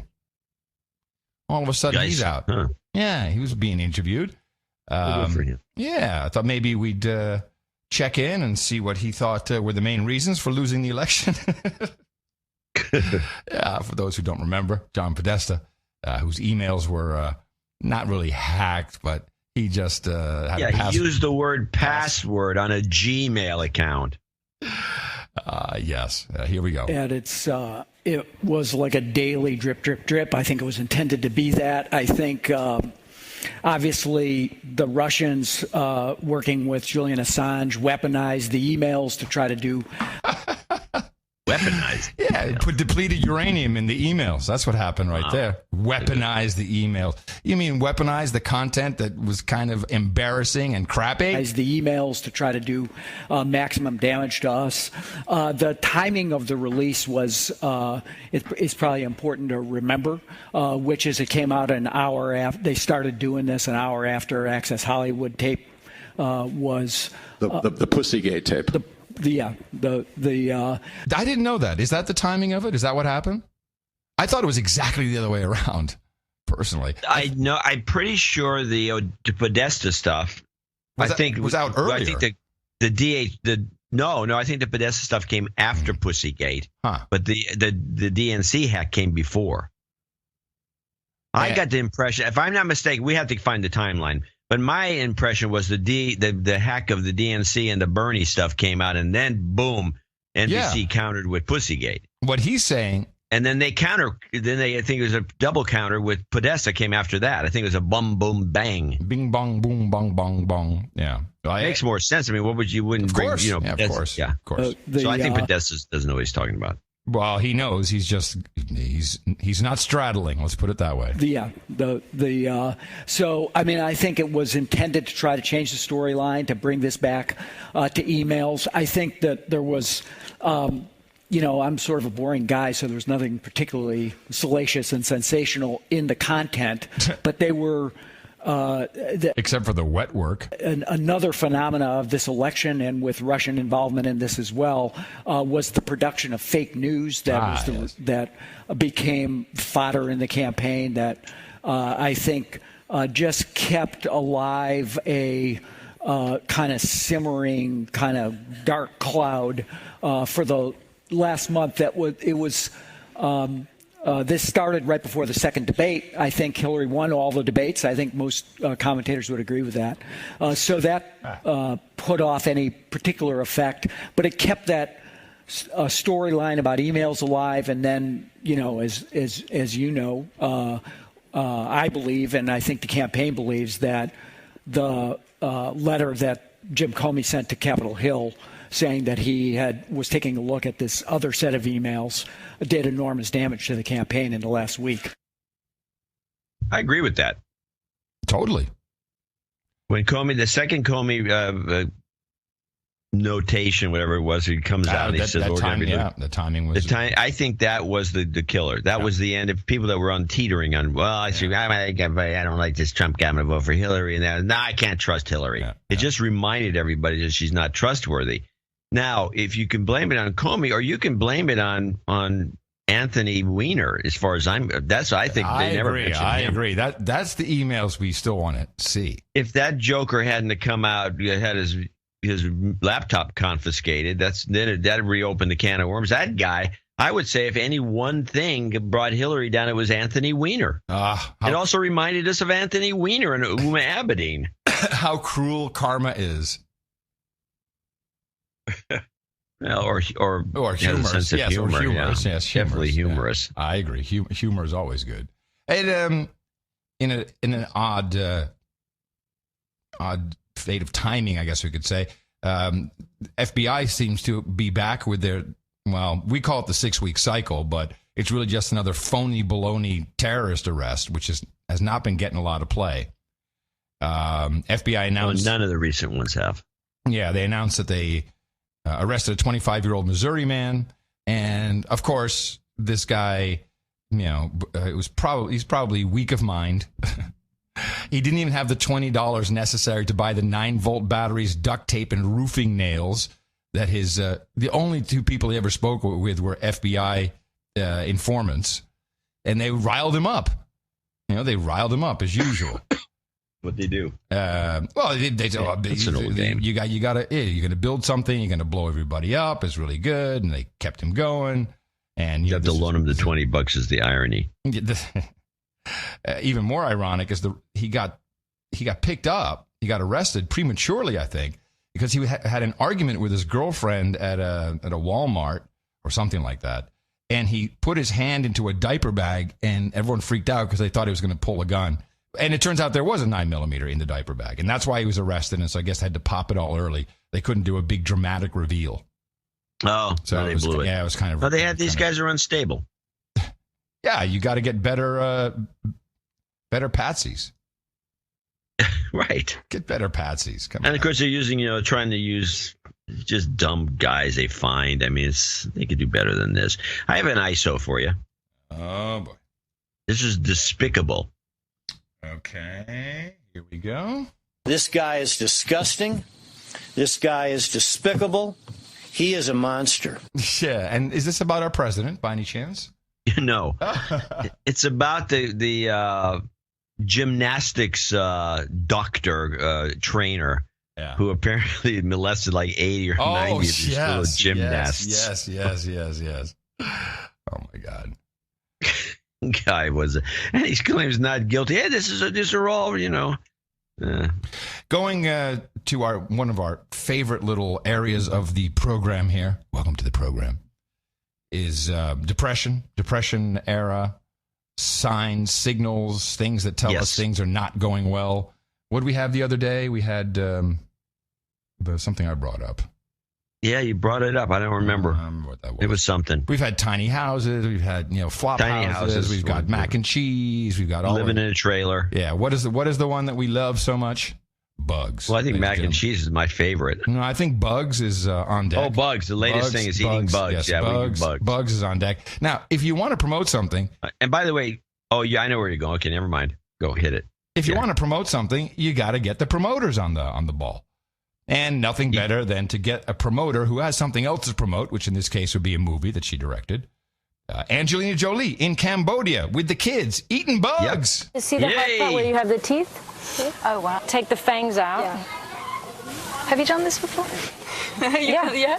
I think it's always been a part of the diet, the bugs. But then I think there is a truth to the survival during the war. She also has this weird English accent that kind of creeps in. Yeah, where's that coming from? Yeah, where's Angelina Jolie from? Is she just from L.A.? Isn't that just where she's from? I think so, This is the beginning. It's a whole English accent thing. Well, Madonna did the same thing. She put on an English accent. Tina Turner. I'm Tina Turner. Tina Turner did that. Annie Mae Bullock from Mississippi. I'm Tina Turner. Okay, fine. See the hard part where you have the teeth? Oh, wow. Take the fangs out. Yeah. Oh, wow. Have you done this before? Have you done this before? That is an English accent. Have you done this before? Yeah.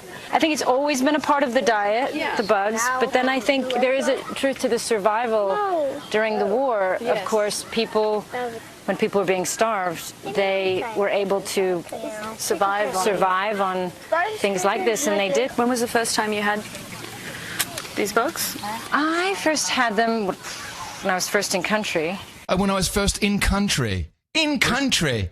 When I was first in country? In country. What? That is, I tracked this. That was Angelina Jolie who said that? Yes, and this is... When I was first in country. Yeah, it's an imperialistic expression. And that's because, she's in Cambodia, wherever. This is how the Brits used to talk on the plantation. When I was in country, or out country. In country. You don't say, I'm here in Cambodia. I'm in country. I first had them when I was first in country. In country. Crickets. You start with crickets. Yes, of course. Crickets in a beer. Yes. And then you kind of, move up to tarantulas. How do you flip a scorpion? Is that good, guys? Dinner. You want to share a spider? Hot? Do you want to share a spider? This is again, I think we had this theory that we just kind of casually mentioned that the reptilians are now, this is their normal food. This is what they eat, yes, of course.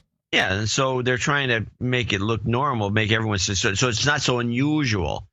So let's make everyone kind of eat bugs so we can get our fill. Well, it's worse than that. If you watch this piece and the videos in the show notes, 906.noagendanotes.com, link from noagendashow.com.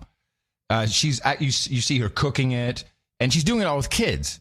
So this is it's totally meant to make this feel normal and okay. And by the way, when it comes to crickets and beer, I'd like to offer a suggestion to our brewers in Australia for another No Agenda label. If you're thinking another No Agenda beer, why don't you just put the crickets right in the beer? Just make it. This would be. I'm telling you, this is a hit. Stay in business. This will be a hit. It will not. It will be a huge hit. Crickets and beer. It's in one go, and you can use Angelina Jolie even saying crickets and beer. Crickets and beer. It's perfect. Referring to the Epic brewery. Yes, crickets and beer. Flip a scorpion. Is that good, guys? Dinner. Dinner. You want to go? Want to share a spider? Hey, Mommy. Hot? It's actually really good, the flavor. That's like her handler, her bullcrap handler is like, it's actually very good. I'm so surprised. But then listen to the kid in the background. Hot? It's actually really good, the flavor. Nice. Huh? I can see why you're into this. It's hard to chew, the scorpion. Dried chips. Like chips, yeah. Some chips like and some flavorless chips. Yeah. Yeah, see, the Like kid flavorless chips. The kid's like, this sucks, man. This blows. Nothing good about it. This flavorless chips. Bleh. Angelina Jolie. No. I love bugs.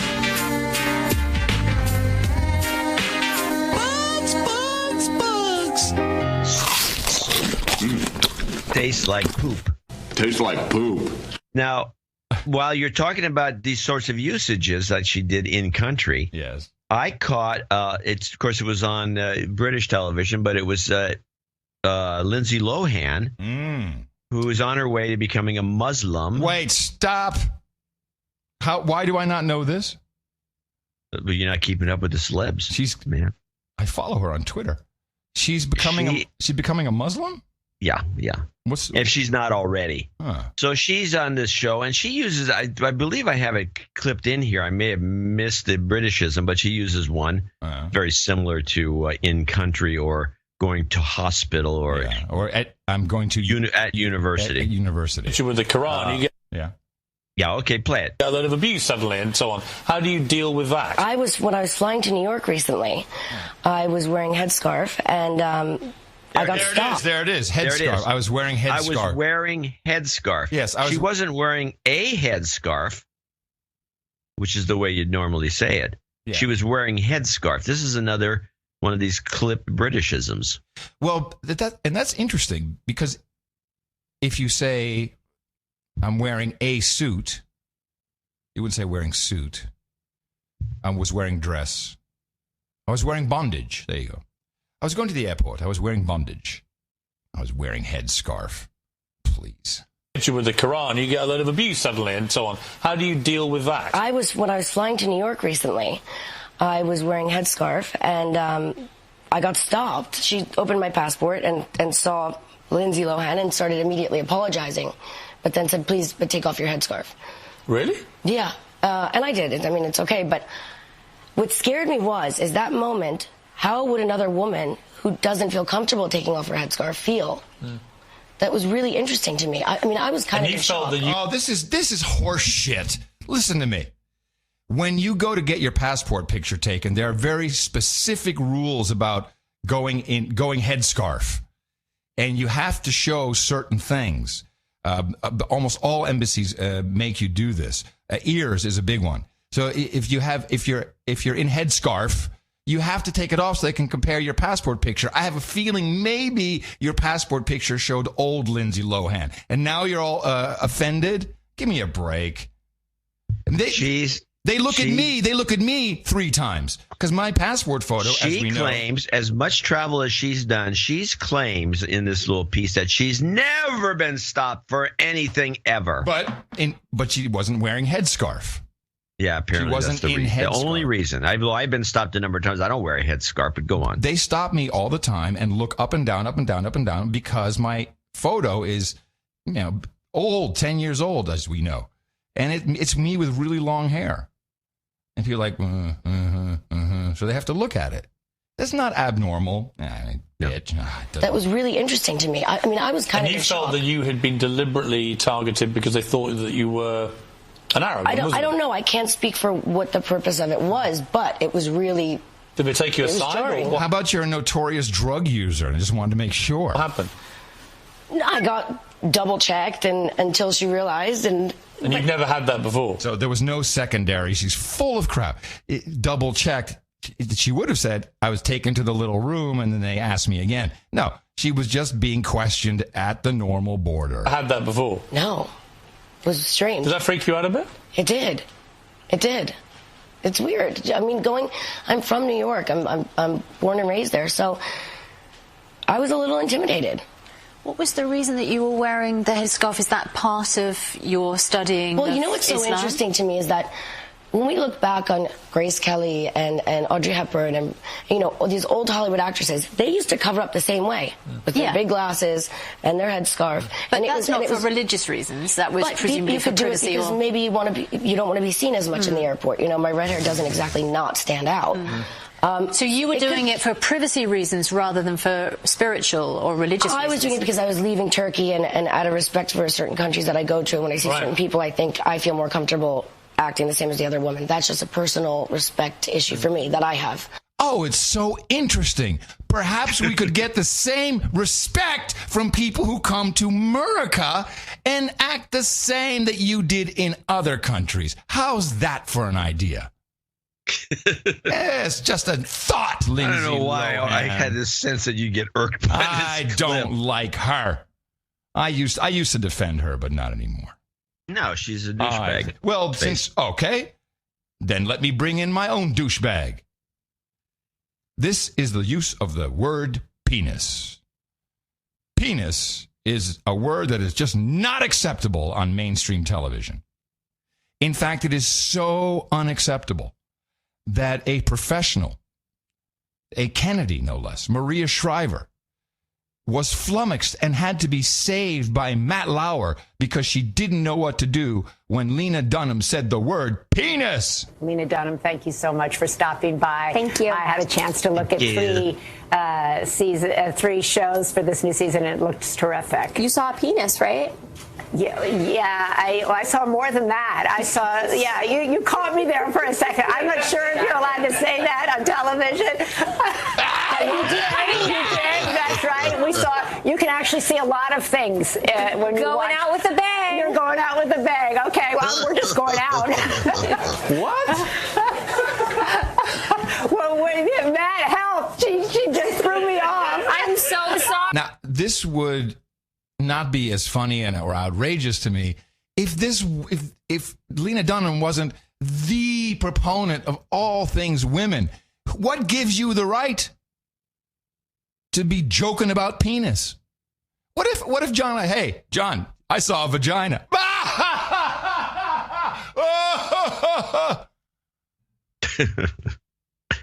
Yeah, it's annoying.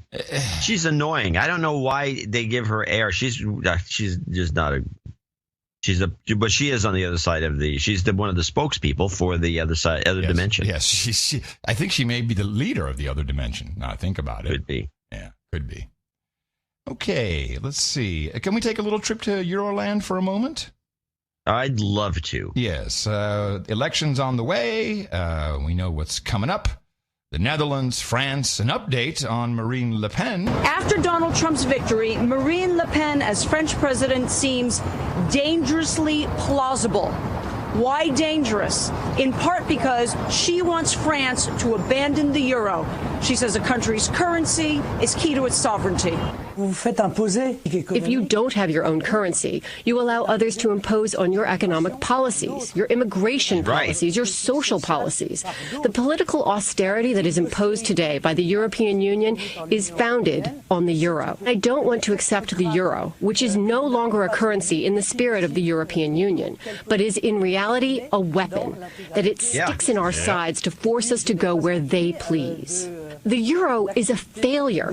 It's an economic failure. It's a social failure. It's one of the reasons for which France has seen such a high rate of unemployment, for which France has become so much poorer, for which our industry has failed, for which we are confronted with an unfair international rivalry. There is no reason for us not to return to our own national currency. Now, if she wins and if she becomes president, she says she's going to negotiate with the European Union for new terms, and depending on what she gets, then she's going to ask for a referendum here in France. Yep. And of course, everyone's saying, wow, she can't really win. It won't happen. She'll never get through the second round. It's not going to happen. And I have no idea if it will, but looking at... I brought this up at the dinner table, and Buzzkill Jr. said, well, you know, they didn't think Brexit was going to happen. It happened. They didn't think Trump was going to win. It happened. They didn't think Le Pen's going to win. I said, I don't think she's going to win. And that was the end of the discussion. It's possible she could win. If she does, then that will be the icing on the cake. Gert Wilders, I think, has a better shot at getting somewhere. But he's going to get somewhere. Le Pen is like going to be, and everything she says makes nothing but sense. That's the weird thing about it. It's crazy. It's like you listen to her, you go, if you're French. In particular, if you're French. Yeah, you'd think, And her big thing is that French culture is French culture, and everybody, and it stems from a agglomeration of Gauls and Franks and all these different cultures, and they all became French. Yeah. And her thing is, if you want to be a Muslim, we welcome you. Come on in. But you have to become French. Right. You have to learn French. You have to take the headscarf off. You got to get the burqa off. Yeah. You have to, dress stylishly in Paris. Mm-hmm. That's fine. Yeah. You can be a Muslim, but you have to do that. And of course, which seems reasonable. The financial issue she was speaking of is something that is only too well known to Greece, who, of course, are in the euro, and they can't... they've been screwed over by it. Big time. And back on the scene is Mr. Motorcycle Rider himself, Yanis Varoufakis. This guy from University of Austin. Yes, that guy, UT Austin. He's back, and he has a couple of things to say about the bailouts, and really that Greece is just lost for good. And the Greek crisis is far from over today, of course. Prime Minister Tsipras now faces a choice between agreeing to additionally imposed external austerity or calling for fresh elections. I want to read to you a quote from one Greek economist who said recently, we could be looking at potentially disastrous political turmoil, which could bring back the scenario of Grexit with a vengeance. Grexit, Greek exit from the European Union. Does that worry you? Is that on the cards? It never went away. It's not going to come back. It never went away. Let me put it this way. Ever since we accepted the first bailout loan in 2010, Greece became unsustainable, fully and totally unsustainable. All we've been doing since 2010 is we have been, getting a new credit card to pay off the previous credit card. Everybody knows that this can't end well. Everyone knows that. A 10-year-old could tell you that. My tenure had the purpose of ending this. Tsipras, my prime minister, capitulated, and we continue along those lines. Wolfgang Schäuble, the German finance minister, who is the only person in the Eurogroup that actually has a plan. I disagree with his plan, but he's the only one with a plan. Has a very simple plan, and that is for Greece to get out of the Eurozone. He disagrees with his Chancellor Merkel. This disagreement is the main reason why we're in limbo. We are neither in the Eurozone nor out of the Eurozone. So as long as we are in that unsustainable limbo, the uncertainty will be very, very high. He is. I'm not sure why he's back on the scene. Maybe it's just a spur on a Grexit, and he had one more bit here. I'm wondering who's backing this guy. Is it the CIA? Is it MI6? Is it State Department? I'm thinking it's got to be somebody in the United States. I'm thinking hedge fund managers. Well, maybe that would make sense because the hedge fund guys really know how to clean up in these situations. Exactly. Well, maybe there's a clue here. Will Greece be a member of the Eurozone and or the European Union in a year or 2 years' time, in your view? I think that this is the wrong question, allow me to say. The right question is there going to be a Eurozone? That's how you do it. That's your old trick, old trick. That's the wrong question. I'm just going to give you the answer to the question you should have asked. This is the wrong question, allow me to say. The right question is there going to be a Eurozone and the European Union in 1 or 2 years' time? Remember, and your answer to that question is not that important. Well, the way we're going, I cannot see Italy remaining in the Eurozone for very long. You see, when you allow an epidemic to start spreading from a place like Greece to Spain, to Italy, to Ireland, then eventually it gets to a place like Italy. Do you realize that now, as we speak, only one political party in Italy wants to keep Italy in the Eurozone? Greece, I insist on this, Greece should not be important. The only reason why we keep talking about Greece is because it is symptomatic of the architectural design faults and crisis of the Eurozone. This is what we should be focusing on. Okay. Crisis. Well, crisis. It's funny he would mention Italy. Italy and France, the elites, have apparently a negative attitude about what's going to happen, and they've sent their representatives in terms of their trade, the higher ups that aren't running the place. Both Italy and France sent them to China, unreported in all the Western media, to do some behind the closed door meetings for trade, so they can at least when the whole thing falls apart, they will still be connected to China in some globalist way. And so this University of Fudan guy came on to discuss the details. Very difficult to understand half of what he says, but he's talking about trends that are anti-globalist, which are starting to be a big deal. And apparently the French and the Italian elites are freaked out about this, so they're in China doing deals. And we know from my nephew that the Chinese are buying up Italy. They're buying up the clothing brands. They're buying up the oil factories. Yeah, so so this is continuing, and here's a little analysis from this guy, as much as you can take of it. Both France and Italy are great powers in the EU, so it's very rare to see that both two leaders of these two countries to visit another state. Now, they both come to China at the same time. We can see that the importance of China has widely accepted by the world. Secondly, we can see there is an urgent need for the European great states, to cooperate with China in an era of reverse globalization. You see that after Brexit referendum of Britain and the Donald Trump came to power in America, we say the world now came to another era of anti-globalization. However, both Italy and France, the current regime of them, share the same idea of globalization with China. So they have great need to cooperate with each other to continue the globalization. Thirdly, we can see that they do not only sign such principles or just with China, but also they deepen the practical cooperation with China. For France, we say that the rise of the right side force in the politics may put sand in the wheels of Sino-France relations. That's true. We take the most famous guy, Marine Le Pen, for example. She has a very strong attitude of economic nationalism, which may reduce their cooperation with China in economy, especially in international trade. However, we have to see that China and France has no security or strategic conflicts. So this determines that there will not be so big problem between these two states. We will have conflicts, we will have buggings, but not so serious.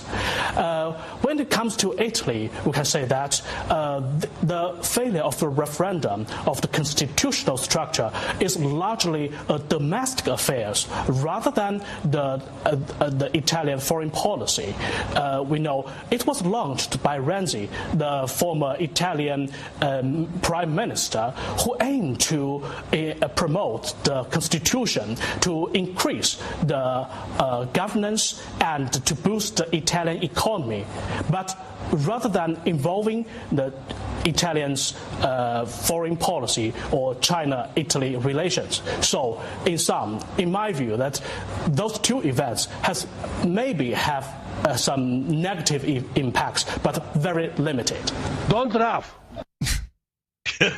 Why you are laughing? I'm glad you could. I'm just stunned that you could put up with listening to that guy. He was actually. I could hear him I could understand him quite well.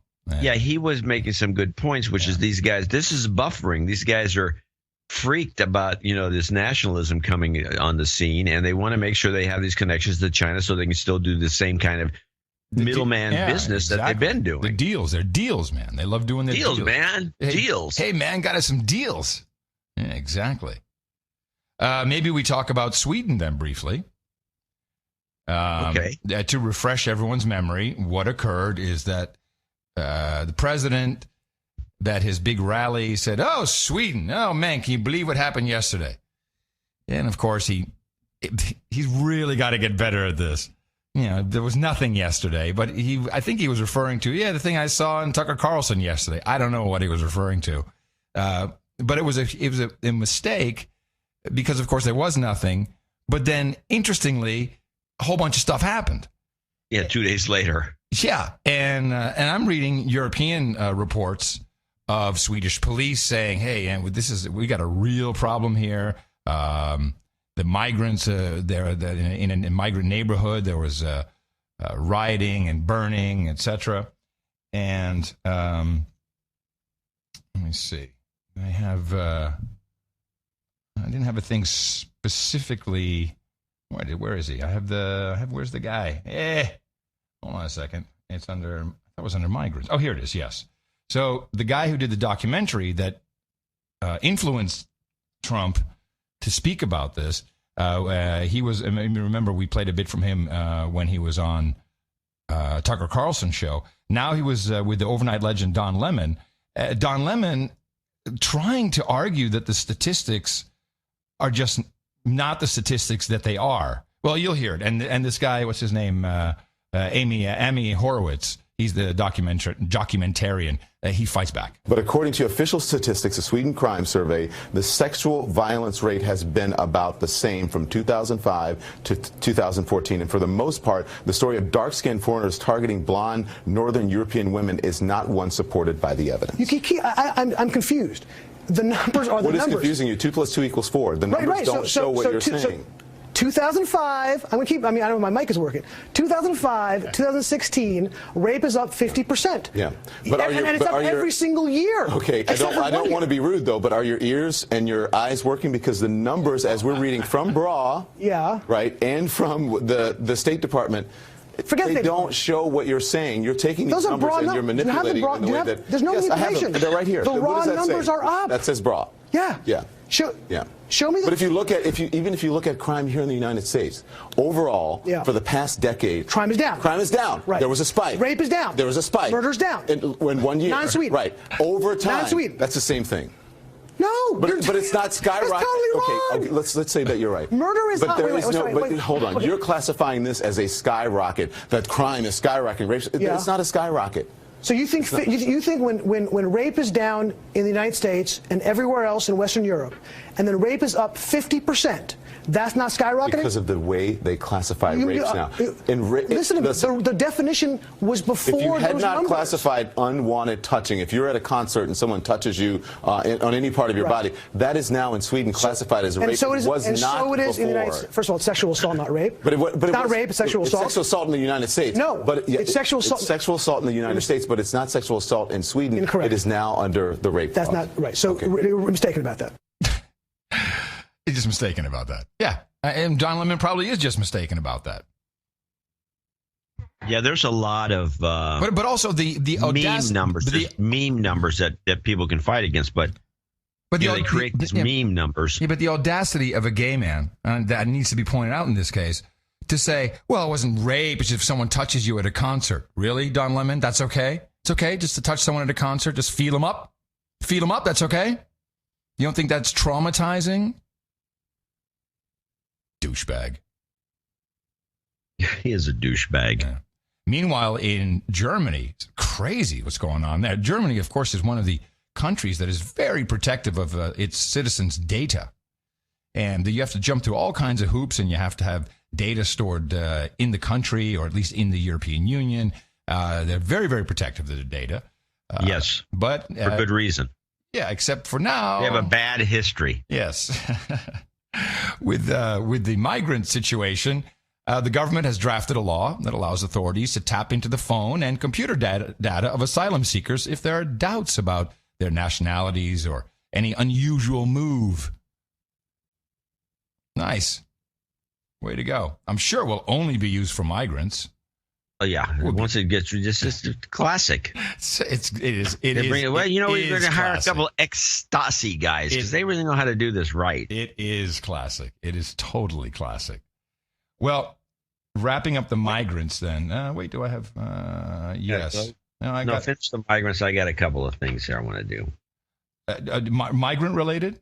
No, I got no migrant stuff. Oh, I do have one migrant thing. You want to play this clip? As I actually saved this one. It's about migrants, about the white hats, the white helmets. Oh, the white helmets in Syria. We debunked these phony balonies a long time ago. But listen to this. It's just this rolls right off the top of the news. And finally, they did not win the Nobel Peace Prize they were nominated for, but they may yet win an Oscar. A Netflix documentary follows Syria's white helmets in Aleppo. The volunteer rescue workers have almost 3,000 members and claim to have saved 60,000 lives in the Syrian civil war. The film is nominated for Best Documentary Short. Filmmakers Raid Saleh and Khaled Khatib are both members of the White Helmets and plan to travel to attend the Oscars award show. Oh, man. Are they going to be on stage with their white helmets on? Oh, geez. Maybe. Oh, gosh. Oh, man. Well, hopefully the Academy won't give them an award, so they can't get up there. Yeah, but someone But could I bet you they win. Yeah. Oh, jeez. Those white helmets. Now, ISIS Front, for anyone who doesn't follow the show. Yes, ISIS Front, indeed. Paid for by our State Department, USAID, and the MI6, I think. Yes, mostly USAID. Yeah, USAID. In talking about this migrant crisis, and certainly in the United States, the money associated with it is phenomenal. It's billions and billions of dollars from the United Nations, which is our money too.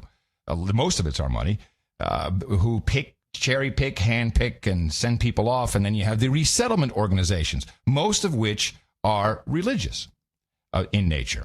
One of the big ones is the World Relief Corps of National Association of Evangelicals. So I think they just go by World Relief. And looking at their Form 990 for tax purposes, they did about $59 million in revenue last year. Not bad for a church. Not bad for a church group. And gotta say, there he is once again on Tucker. Scott Arbeiter, who is I think he's the refugee resettlement director of World Relief. Remember, $59 million they raised, most of it from resettlement programs, came in 2015. That's the most recent numbers I have. 2016, I guess, hasn't been filed yet. And here's how the report starts. Scott Arbeiter is the president of World Relief. It's a Christian organization. He's also a pastor, and the organization provides refugee resettlement services, among other things. The organization just had to close 5 offices and lay off 140 people, a development it blames directly on the executive order out of the White House. Oh, my goodness. What are they going to do? They have to lay off people. Huh? From a business perspective, that's pretty interesting. I mean, you're an organization that is maybe geared towards one client. It's always dangerous. Drastically curtailed the number of refugees who might arrive here in the U.S. I think your compassion is real, and I applaud it. And I think it is a Christian's duty to be compassionate. I don't think it's the U.S. government's duty to be compassionate. It's its duty to protect its citizens and, to the extent possible, ensure their prosperity.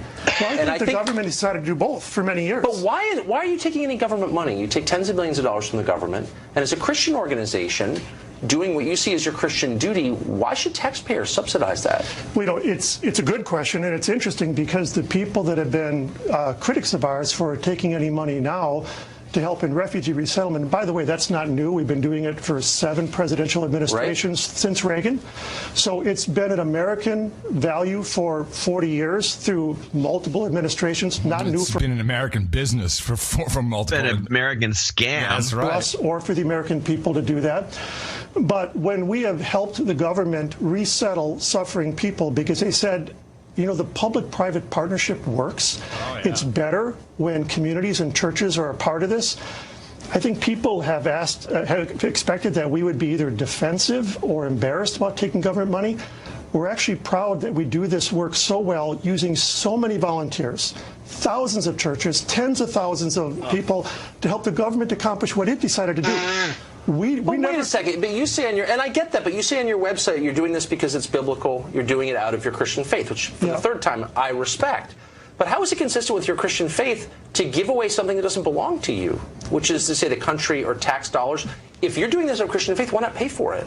Well, here we are, but here's what you're not. I mean, you took $42 million in government money last year. That's not right. I mean, it's close, but that's what your tax form both. says. It is both. The U.S. government makes a decision about resettling refugees. Let's be clear. No refugee gets to pick to come to the United States. They only come if invited by the State Department. World Relief doesn't invite them.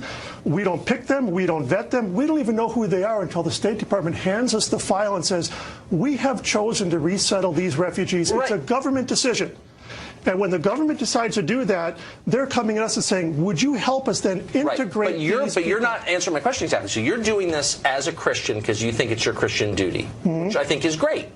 Then why wouldn't your duty be to actually go all the way and pay for it? Why is it noble as a Christian to force other people to pay for your Christian duty? That's what I don't understand. We're doing both, Tucker, and here's why. Yeah, there you go. Yeah. Tucker came close, but not really. He needs to expose this for the scam that it is. Well, he didn't. No. He just kind of bitched and moaned about one thing or another, and it was wimpy. It didn't work. But I like listening to the guy defend Tucker's at 49. I see 59. Defend the $59 million to resettle the refugees. Yeah, it's a business. It's a big business, but it's just got a front. It's got an evangelical front that makes it look acceptable. Yep, exactly, and it keeps the church running. It's always good. Yeah, if you got $59 million and everyone's working for free, you can get to keep the church running. That's for sure. I'm going to show my support by donating to No Agenda. Imagine all the people who could do that. Oh, yeah, that'd be fab. Yeah, on No Agenda. Squirrel. In the morning. And we do have some people to thank for show 906. 906. Which means we got 907, 908, and then we have the 910 split. Ooh. For all you bowlers out there. Nice. That's coming up on us. 910 split. Nice. Let's start with thanking a few people here for this show, starting with John Gardner, who is in Hales Owen, Great Britain. Is there some pronunciation I'm not getting? $125. I've never heard of that. Haleswyn, maybe.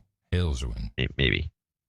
Scott Thompson in North Tonawanda, New York, 12345. And then we have our buddy Sir Donald Borowski, who's actually a baronet from Spokane Valley.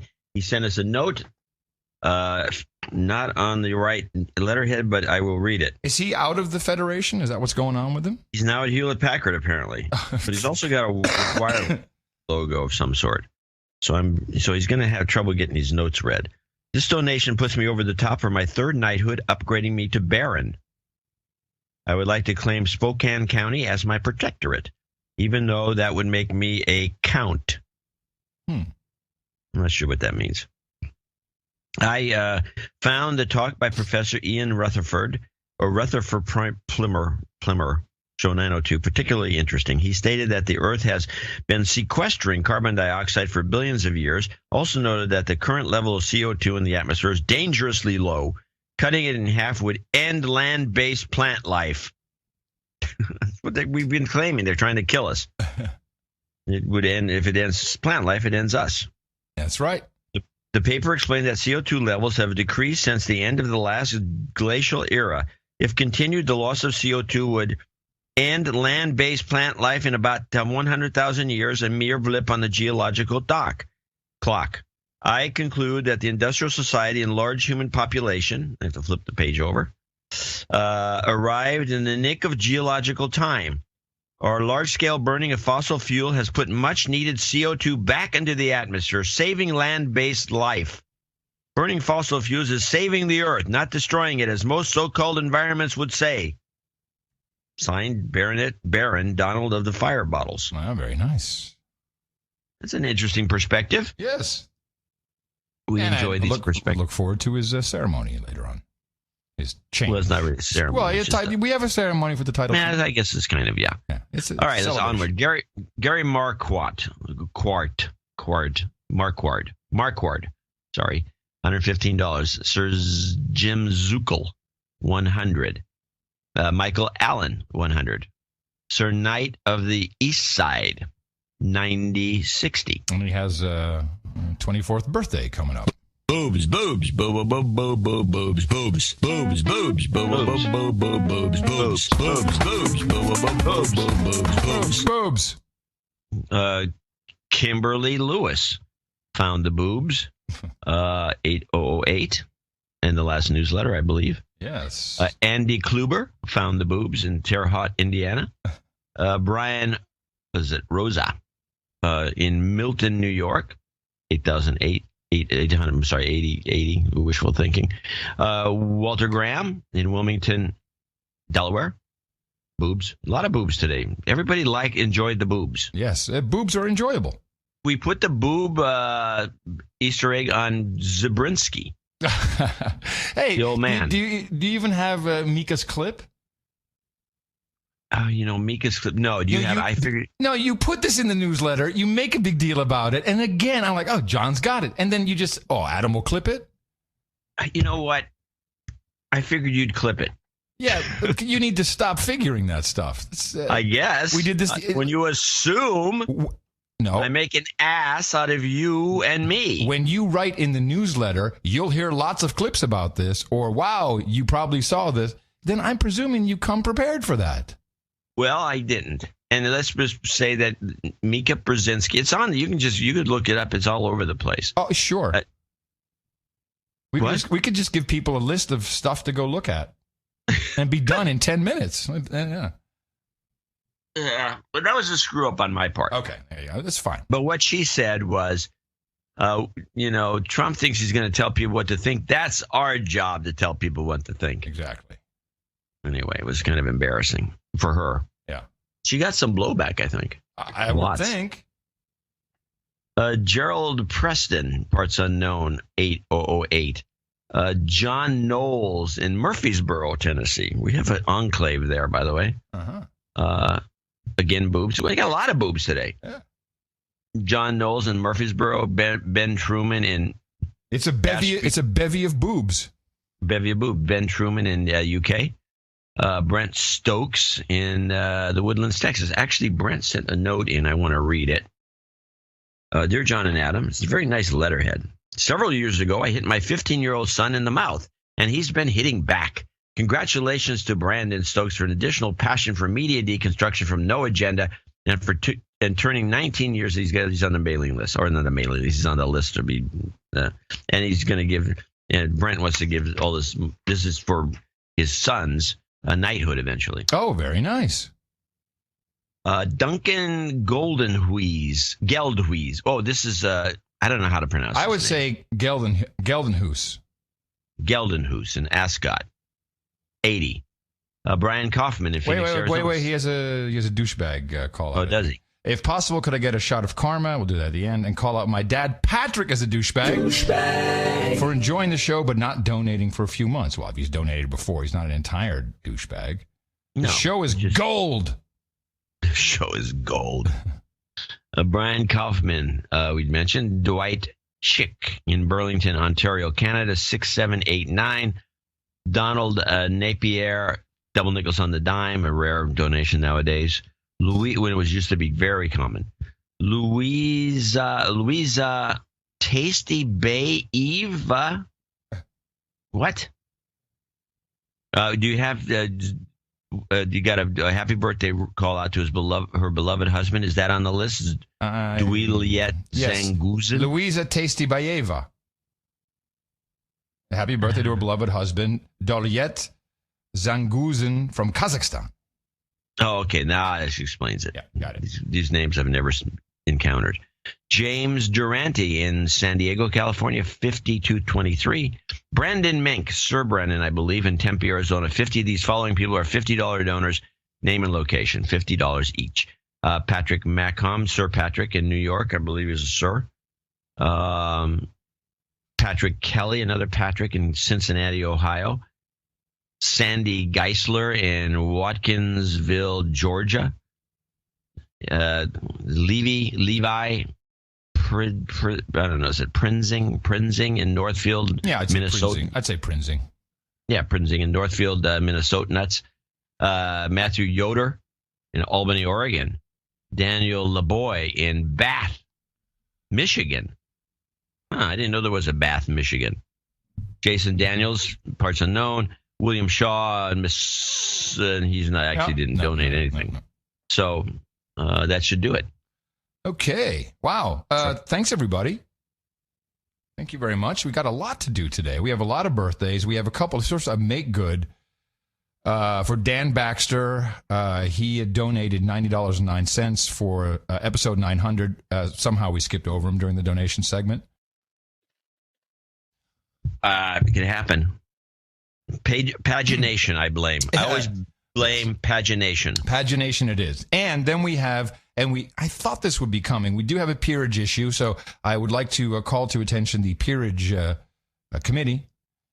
That would be me. Peerage committee. Let me give you what's going down, and then you tell me what we're going to do about it. I have the note here.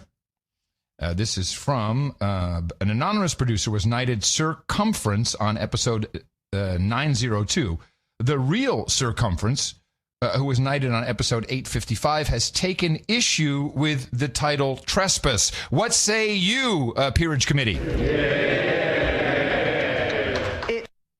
Well, it's unfortunate that this occurred. And we can't have two exact same titles to two different knights, so we have to pull the second circumference's title, and he has to reassign himself.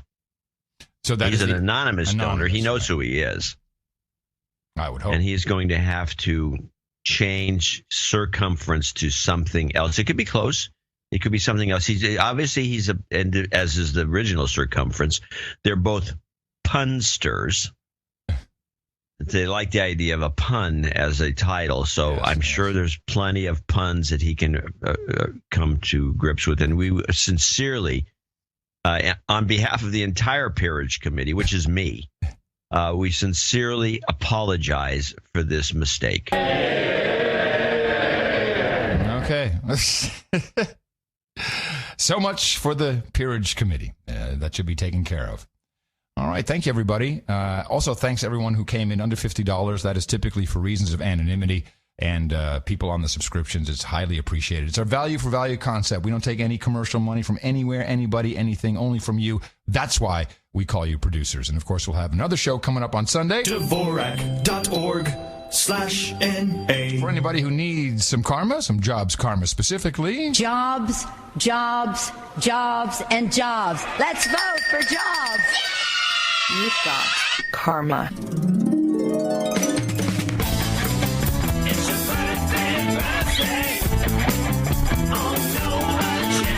Quite the list today. First, we start with the belated birthdays. Will Eddins turned 31 on February 18th. Dino says happy birthday to his son Hugo, who turned 2 on the 20th. Kimberly Lewis, happy birthday to Smoking Hot Reverend Al Anonymous, also celebrated on the 20th. Then for today, we have Sir Jason Schrader celebrating. Mark Pledger will be 21 years old on the 25th. He'll be legal finally. Brent Stokes says happy birthday to Brandon Stokes, 19 on the 25th. Douglas Chick turning 33 on the 22nd. Jared Meisner, well, that was yesterday actually. Sir Chuck Nomadic Knight of the 49th Parallel says happy birthday to. John Gardner says happy birthday to his son Sir Richard Gardner, who celebrates on March 3rd. That is our constitutional legal expert. Scott Thompson, 35 on the 25th. Sir Knight of the East Side celebrating tomorrow. Dwight Chick says happy birthday to his brother Sir Hank Scorpio, who turns 33. And last but not least at all, Luisa Testavieva says happy birthday to her beloved husband Dalyet Zanguzin from Kazakhstan, celebrating on the 25th. Happy birthday from all your buddies here at the best podcast in the universe. Bam, kerbam, kerbam. That was a lot. That was a lot, yeah. I got a couple of 33s thrown in. Yeah, that's never a coincidence. I got a bit of the vapus from that. bit of the vapors. What do you think of my new mic before I get on to the title changes? Can you tell I have a new mic? No, I can't tell. It sounds like the old mic. I'm testing a new mic. I'm pretty happy with it. Let's talk about it. Yeah, well, let's finish up what we have to do first. Title changes, turning faces, title changes. Yeah, you may not think it's a ceremony, but I believe Donald Borowski and Sir Jason Schrader do feel that way. The changes for today: Sir Donald Borowski becomes Baron of Spokane Valley and the 5 Bottles. Congratulations to you, sir, with your protectorate. And Sir Jason Schrader becomes Baronet of the Piedmonts, both of you, with official new No Agenda titles. And again, appreciate all that you've done producing the program in multiple facets. And now we have 1, 2, 3 knightings to do. Yeah, this thing's stuck. It was from last week. Got rusty. On the podium, please, Dan Baxter, Sean Alaka, and Hugo. Step on up, gentlemen. The 3 of you have contributed to the best podcast in the universe in an amount of $1,000 or more. That gives you a coveted spot at the round table of the No Agenda Knights and Dames. And, of course, you get that coveted Sir title. So hereby I pronounce the KV, Sir Dan Baxter, Sir Sean of Slovakia, King of Kremenica, and, of course, we have Sir Hugo of Sussex. Gentlemen, for you, we have the obligatory Hookers and Below, Red Boys and Chardonnay, White Widow and Brownies, Poutine and Rye Whiskey. We got Progressive Rock and Russian Imperial Stout, Vodka and Vanilla, Bong Hits and Bourbon, Ginger Ale and Gerbil, Sparkling Cider and Escorts, and, of course, Mutton and Mead. Just head on over to noagendanation.com/rings. Give Eric all your information, and we'll get that out to you as soon as possible. And please tweet out a picture when you get it. Everybody seems to like that a lot. Thank you. Thank you so much. Thank you so much. Just a little... let's talk about my microphone for a second. It's actually, it was a loaner. It's a Electro Voice RE320. That's an old classic. It is a classic. I've never owned one. And it looks very similar to the Rode Procaster that I use. But this has a little more presence in it. I'm kind of liking it. But we'll see. I'm not noticing the more presence, but it does have those Electro Voices have the great ability to really pick up off mic. Yes. Off axis, I should say. Off axis speech. Yes. Which is probably good. better than any other mic at doing that. And also they have they don't have so much I forget the term. It's for when you get too close to the mic and it starts to boom. I don't know the term. There is a Shit term. Audio? Is that the... No, it actually sounds good. Get close to certain mics and talk low. Yes. Let's see. It's a proximity effect. Yeah. That's the term. That's good. It has less proximity effect and it has more off-axis capture. It's really a good product. In using it, it just feels like my testicles are just a little bigger than they used to be. They don't sound bigger. Really? Well, then I think is similar to the mic Rush Limbaugh uses. Yeah, it doesn't sound. It's not. I mean, to you, maybe it sounds great in those headphones, but it coming over the Skype, and by the time it's all processed, it sounds the same. I didn't notice the difference. I would have said something. All right. Well, I'll have to listen critically. I didn't want to tell anyone up front, so now people can say, "Hey, I noticed that." Yes. If you noticed it, said, "Hey, I noticed that." Let me know if it was good or bad. It's good. Yeah. Oh, I found something. I found a gem. A gem. This is everyone's doing a podcast. You got to do a podcast, or you're not with it. You're not a hipster. You got the former speechwriters for Obama doing a podcast. Oh yeah. Also Dana Perino, who is I guess now she's a Fox commentator. She's been at Fox for a long time. Who looked so much better with the short hair. She does. I never liked the grown the hair long. It's something about the. No, she needs a pixie haircut. That's what's great for her. It really fits her face. It's a TV look. It's a great TV look. Great TV look. And I forget who she was. They have a podcast together, and something interesting cropped up, as usually does on podcasts when people feel free to just speak as they want to. There was not the honeymoon where people say, "Oh, all of these things." There was sort of a reverse honeymoon, which we talked about last week about, he's Hitler and he's going to destroy American democracy and resist we much. Did you hear it? Wow. Did you hear it? Yeah, resist we much. We are such an influence. He's Hitler and he's going to destroy American democracy and resist we much. But resist we much. We must and we will much about that be committed. And he's going to destroy. Resist we much. Who in the world would say that? Nobody. How does that happen? Sharp did it. He did it because he couldn't read the prompter. Right, but how does this guy come up with resist we much? He's obviously been listening to the show once in a while. You, it's got to be something like that. Yeah. Right. They won't say anything, of course. They won't say, well, the No Agenda show is pretty good. I guess it's because we slam everybody that's in the media. Yeah. Unless they're doing a good job, and we haven't noticed much of that. No, very little. And besides that, what's the point? Why should we be talking about anyone who does a good job? That's not what we do. We look for people that are doing a crappy job, and so then we just give it to them. Yeah. Which includes Fox. Yes. We just. So did you listen to the podcast? Is it any good? Who is that guy? I don't know who that is. No, I can't listen to those podcasts. No, they're all. It's no good. It's no good. No, they're no good. So you recall the story. It's very hard to get information on it, but you had those IT guys who were hired by Debbie Wasserman Schultz, who were all over the computers. They were the Arabs. Yeah, the Arabs hacking away.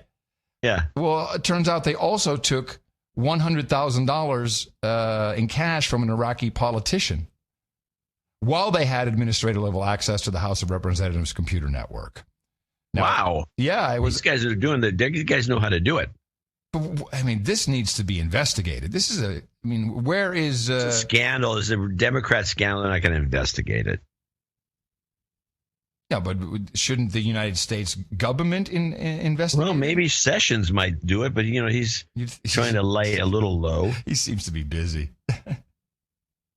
So I got an interesting clip. I thought, and there's some other evidence about this, and I thought it came up in the conversation. And it explains a lot because especially going after Trump and his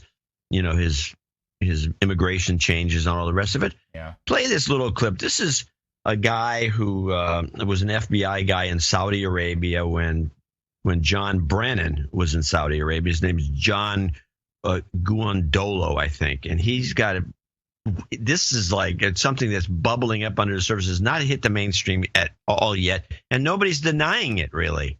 By your career and your story. We actually first came across your name when we were doing a story about Glenn Beck talking about CIA Director John Brennan is secretly a Muslim. And we researched that claim, and correct me if I'm wrong, but you seem to be the kind of original source on that idea. Am I wrong or right about that? No, that is correct, and thanks for having me on. So how did you come up with that theory? Was it during your time at the FBI or after that you developed that? No, well, I wouldn't call it a theory. It's two of the individuals that were over in Saudi Arabia when he was over there that are still in government service witnessed him take the Shahada, which is what you say to become a Muslim, while he was the CIA station chief in Saudi Arabia. So who are those two individuals? Well, I'm not going to tell you that. They're still in government service, and they would be fired if their names were public. Okay, and let's say, even if you did tell, just for a second, like you're not going to tell us their name, but let's say you told us their names. What proof would they have that he is a Muslim? Their own testimony that they were there, present. So there's nothing other than just that them saying they were there, right? No, well, I mean, government records would show they were there in time of service at the time he was there, and. Well, we know that he's a big Islamophile, and he speaks Arabic fluently. Yes, right. We know he speaks Arabic fluently. I believe it. It makes sense to me. I mean, there's no reason that he wouldn't do it. He's usually somebody who's first he's stationed in Saudi Arabia. Right. He can get a lot more done as a Muslim there, and. Doesn't really surprise me if it's true, but it's not been discussed in the least. And I think it should be discussed. If you got to see the guy running the CIA is a closet Muslim, I think it would be noteworthy. Well, I don't know if we'll find out. We're not going to find out. No, anything. probably not. And he quit already, so he's done. So there was I think a pretty decent cover-up that went on over the past couple of days, and this was regarding town hall meetings. And the town hall meetings a lot of them looked staged, not all of them. Looked like there were people paid to show up and protest. This had already been set up. I think we were talking about this a week ago, where there was already reports like, oh, it's going to be so horrible. Oh, they got town halls. Oh, everyone's go. Well, I have 2 clips about the paid protesters. Okay. And one's a CBS clip, and the other one is I'm not sure what the TK stands for, but it's a different. I think it was RT. RT probably. But play both these, or both or one of them. This is the CBS hit piece on it, because they have to hit this because they're trying to negate the possibility that it's really they're all staged. I mean, these Republicans come up and they do a town hall forum. There's a bunch of Democrats coming in, yelling and screaming at them, ruining the town hall meeting. Right. And this isn't happening to Democrats. Republican members of Congress holding town meetings with constituents are facing loud protests from opponents of President Trump. The administration claims professional outside agitators are partly to blame. Congressional correspondent Nancy Cordes went to Metairie, Louisiana, to look into it. If professional agitators were lurking in the line outside the Jefferson Parish Library today, we didn't meet them. Look at us. Yes. Do we look like loud individuals? Do we look like paid protesters? This group of mostly retired women brought homemade signs, umbrellas for the sun. This is the best use of man on the street. Just go interview people who, of course, are going to say no, and then put that in your piece as representative of everybody there. That's great. And please get elderly women. Signs, umbrellas for the sun, and a newfound sense of activism. Yeah, they should, and CPAP or something. We could have added a few things, I think. CPAP was Zimmer frame and a cane. I'm in this until I die. If that's necessary. You feel that? I feel that strongly about it. They came to confront Louisiana Senator Bill Cassidy about the Trump agenda and about Obamacare. And when he was late, they started without him. This child standing in front of you is completely unusual. Cassidy is a doctor himself and one of the few Republicans to introduce his own Obamacare replacement. Now, under our plan, you could actually end up with more people insured. Okay, that is CBS. I faded it out because it was going to just go on and on with this report. That's good. Let's listen to the RT version. Yeah, I'm sorry, but I think I don't know what the TK stands for. I'll tell you afterwards, because then I'll remember. Administration responding to a series of protests at Republican town halls by saying the participants are simply professional. Yeah. It's for some reason TK to me means what's his name, the guy we've been playing all day. Oh, Tucker Carlson with a K. So I put T, Tucker for the T, and then K. I don't know what I'm thinking. Anyway. The mind is a wonderful thing, John. Wait, stop. The other thing that's interesting about this, Tucker's report was not that much different than CBS's. Again, kind of hinting that there was something going on from some organization, but never really admitting it. Yeah, he has to be careful because the Democrats run Fox News. They let him go a little bit, but he can't go too far. Yeah, that's exactly it. Trump administration responding to a series of protests at Republican town halls by saying the participants are simply professional protesters. For more on that, we go to Fox's Trace Gallagher, who's been following it. Hey, Trace. Hey, Tucker, Louisiana GOP Senator Bill Cassidy just wrapped up a very contentious town hall. In fact, Cassidy was forced to abandon his PowerPoint presentation on the Republicans' plan to replace Obamacare when the angry crowd shouted him down and literally turned their backs on him. Instead of listening to his presentation on health care, the crowd demanded Cassidy answer their questions. Watch. I will answer a lot of these questions if you'll just let me speak.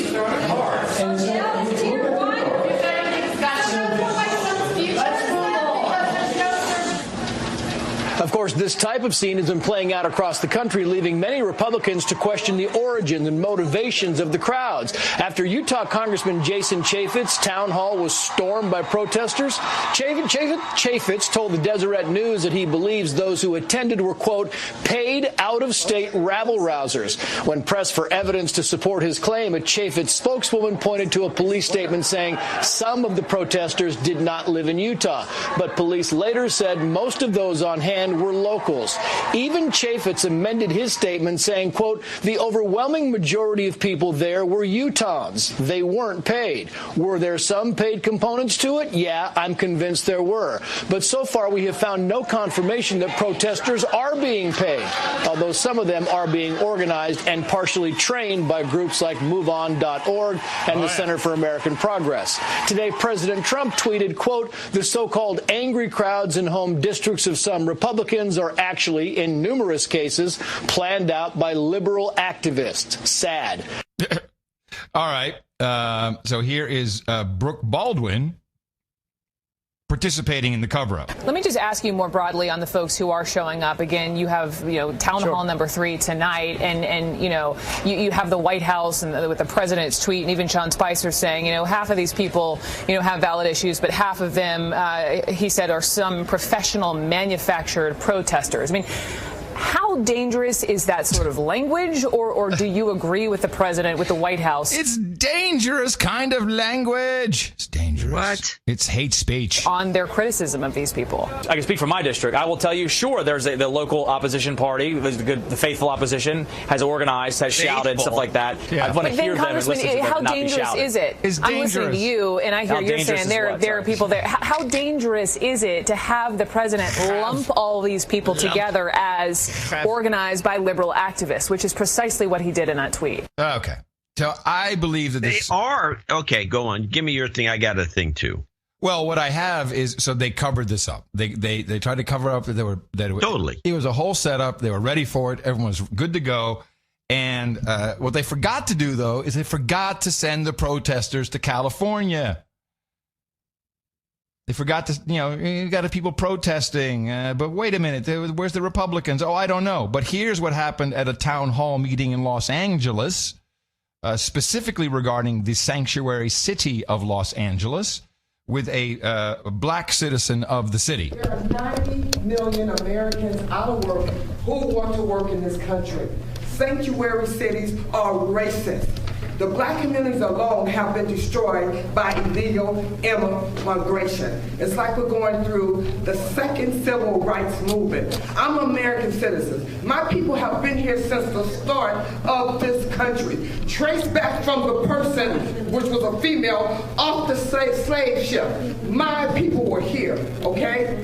I have Native American in me, I have Asian in me, I have European, and I have African. And I'm not going anywhere. Again, I say sanctuary cities are racist. All the jobs are going to illegals and to certain denominations.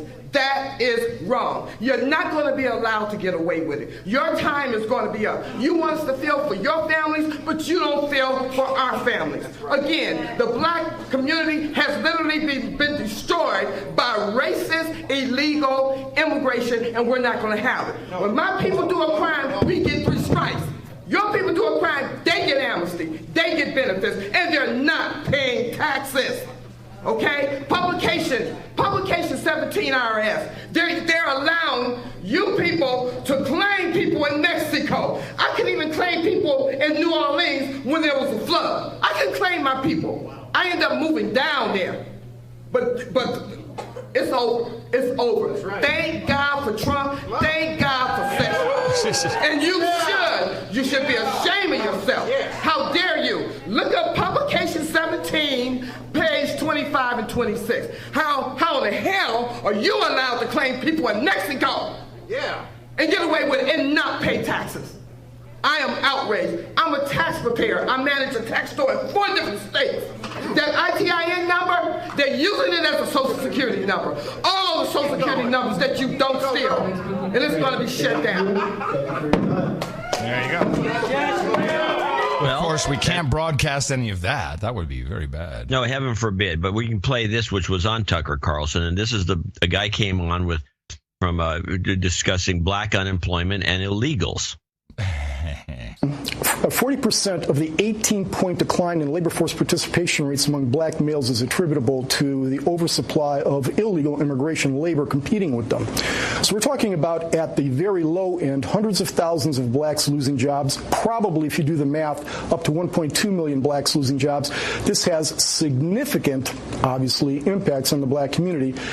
Got in touch with the Congressional Black Caucus, sent them detailed information on this, asked them to do something about it, to respond to us, to engage in this effort. My assistant repeatedly would follow up on this. And what we heard were crickets.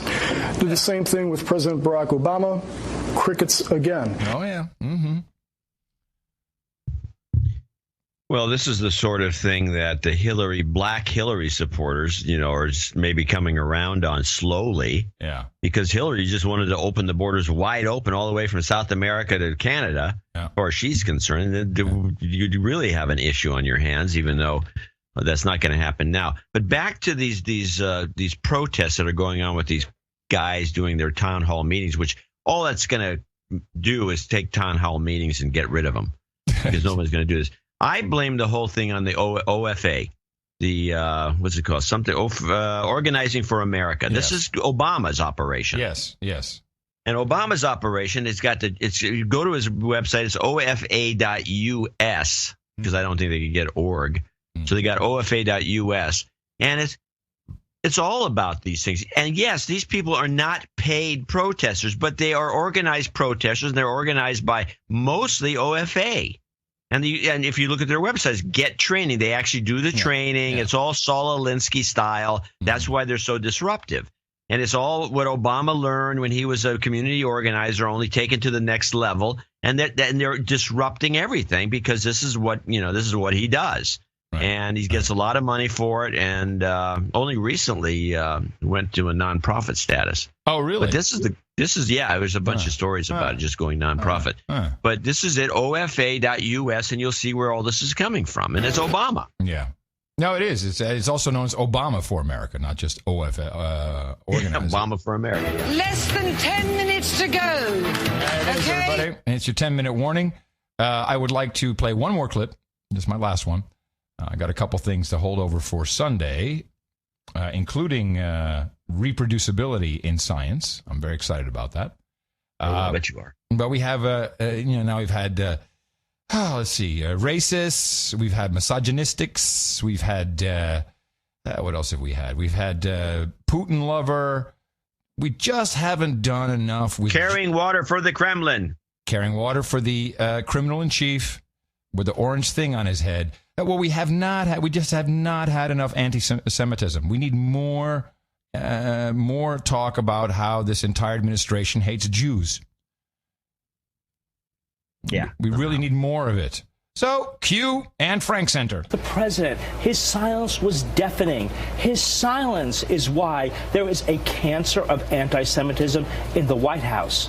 And its purveyor is President Trump. Okay. Nothing the president said today, nothing makes that different. It was just a pathetic Band-Aid on a cancer, and the president and his henchman Steve Bannon, a notorious anti-Semite, have done nothing to change the circumstance. What do you want him to do? Why don't you tell me that way? I want to fire Steve Bannon. Second, I want this president to give a major address on anti-Semitism to the far right that is responsible for anti-Semitism in his administration. Our president is creating an incubator of hatred. When you don't respond to anti-Semitism as well as Islamophobia and racism in real time, when you wait days and sometimes weeks to respond to attacks, you are sending a signal to the haters that hate is okay. But these incidents didn't occur to the same extent before President Trump took office. So, of course, we see a night and day difference. The night and day difference began with his election and accelerated with his inauguration. It's never enough. You can't just apologize. You have to apologize quickly and for a whole day. That's what he's saying, basically. Yeah. Yeah, it's very tiring, man. But, we just listen to this list for a second, John. For this show, we have titles. This has been, we never discuss the titles before we end the show, but just listen to this list. Milo the Horrible, Hitler's Playbook, President Chump, Fair or Fraudulent, Protozoan, Crickets and Beer, Reverse Globalization, and now Incubator of Hatred, which I'm liking a lot. Yeah, this is what the news is delivering. They're doing a piss poor job of everything as far as I'm concerned. I watch these news shows. For one thing, it's not that easy to get too many because most of the stories are just dull. Yeah. But anytime they try to delve into anything, it's just anti-Trump hate. Yeah. And it's always couched in various ways. Like that list that you just gave us is all the different ways of couching it. But it's what it is. Yeah. It's a Democrat party that took over the media, and they still are beside themselves that their girl didn't get president. We got the first black guy. We got the first woman. Oh my God! Now it's possible the Republicans can get the first woman that they have to be able to lord it over us. And it's all it is. I mean, they don't care about Hillary. No. All right, you want to do one more thing if we get out, or? Well, I got to get these a little off topic after what we've been doing, but make it something I got to fun. report on Cal Exit. That's always good for a laugh. Yes.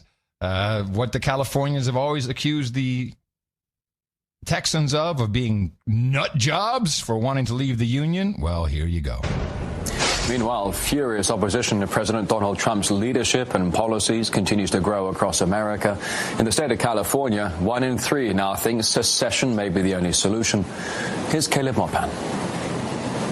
California's not turning back, not now, not ever. His truth is marching on. If we have to, we'll defund. We give tremendous amounts of money to California. So you're going to defund. California in many ways is out of control, as you know.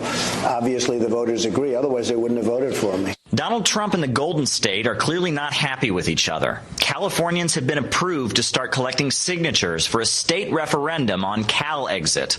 Cal Exit is now trending on social media. Inspired by the Scottish independence movement and the Brexit vote across the ocean, Californians are now talking secession. They're different. We're different from each other. And again, so how can one government do a good job? It doesn't look like it's done it so far. That's your typical Californian, John, up there in Cali. That's how we talk came out of hospital. Yes, from university. I'm wearing headscarf. How can one government do a good job? It doesn't look like it's done it so far of representing everyone. We have our own government. We have an incredibly strong economy. Why is this woman on? Why is she the spokeswoman? Why? Maybe it was to get someone British. The RT giving this. I think equivalent to France, we're like 6th largest economy in the world, not just in this country, in the whole world. And a lot of people identify Californians as distinct from America. California is not a poor state by any means. It's got San Francisco, Hollywood, and Silicon Valley, the booming center of computer technology. Good. Many Californians are now. I would love for this to happen. Couple things would take place. Number one, in Texas, in Austin specifically, we would round them up. Where's your paperwork, Californian? What, you got no passport? Out. Kick him out right away. It's a plague. Probably would. That's exactly what Austin would like to do. And so would Washington State. Second, Hollywood, 35% tax to stream into America. You go stream all you want in California. You can't stream into our country. Well, there's also another element which is brought up in it as part of California's wealth. If you would play the rest of it, and you'll hear this one little gotcha in there, which you won't catch right away. Asking, why stay connected to the rest of the country, especially when there's such a big difference in terms of culture and values? Oh. We have military, we have agriculture, we have strong exports and imports. We're ready. I think if we separated, we would be perfectly fine. It's just the rest of the country that would be at worry, I guess. Ironically, when something big happened, California requested federal money to help with the Oroville Dam crisis. Many Californians we spoke to on the streets just don't think California could function as an independent country. What do you think of Cal Exit? I don't think it's a good idea because I think that without California, the U.S. would be a pretty bad place. Texas. I love California. It'd be cool, but I don't think that's the responsible thing to do for the country as a whole at all. I don't think it's a good idea. I think that when we were talking about California, we're talking about a huge segment. Here in San Francisco, the local police and sheriffs have announced they're not going to enforce Trump's executive orders or cooperate with his immigration crackdown. So with local governments so blatantly defying federal authority, is this a sign of a bigger crisis ahead down the road? Caleb Boppin, RT, California. They resist we much. Now, there's an interesting point that British woman came up. She says, well, we've got agriculture, we've got military, we've got the military is the U.S. military. No, they pull out. She doesn't know what she's talking about. Just because you got a big base in San Diego, which is American, doesn't mean that it's not the California Army. Yeah. The whole thing is actually well, it's nutty. It's nutty. The logical thing to do, and I've written about this in my blog forever, is California really can easily be divided up into 3 states. Right. The northern part, or Jefferson, which already has a name. Then you have the central part of California, which would be from Sacramento down to, I don't know, even Bakersfield or Fresno. And then Southern California, they're distinctly different. And if you did that, instead of having 2 senators representing all the people of California, you'd have 6. That's the way to go. And you'd have 6 senators to represent the people of California in the 3 different states, and it's easier to manage. Yeah. There's always been a beef between these different areas. And anyway, this really has no chance of ever happening, does it?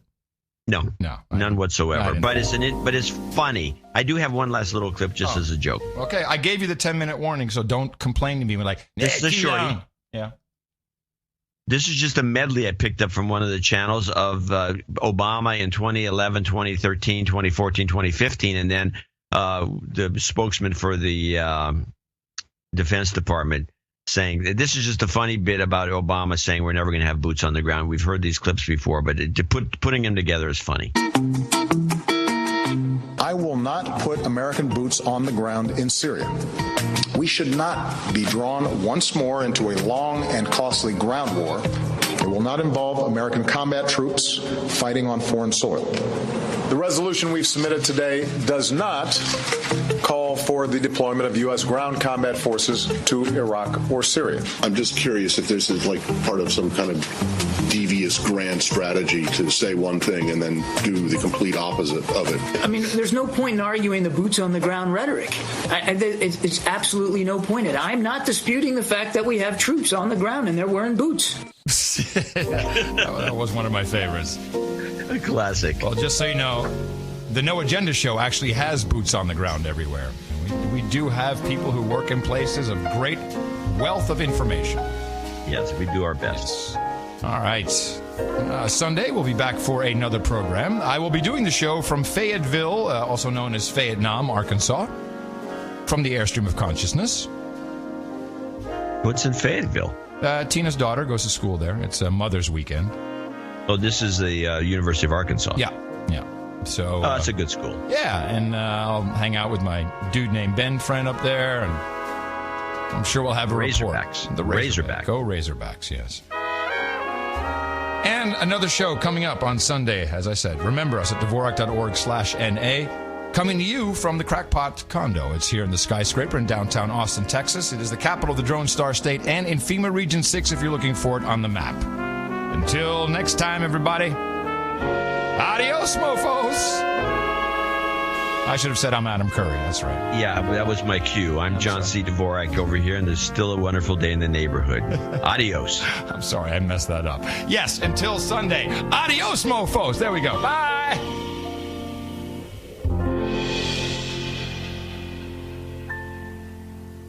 Donate to No Agenda. They give us shows week after week. Donate to No Agenda. It's a show that's really unique. Donate to No Agenda. Listen to John and Adam speak. Donate to No Agenda. Science is turning into a clique. This is a bunch of scumbags. At a 6-foot cold box of President Trump in my house. Genocidal propaganda. Tim in Chesterfield. That's your question. To what extent would you topic? Trump in my house. At a 6-foot cardboard box of President Trump. Tim,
4 years. We'll move on to Webby. I'm not renting. I love this. I'm having a good time doing it. But tomorrow the headlines are going to be In my house, and I salute that. To Webby in Stockport. Move on to Webby in Stockport. The Washington's first of Nazi. Answer your question. To what extent would you go to stop that person from spreading genocidal propaganda and carrying water for Russia? I do that every single day. Well, you don't know that you're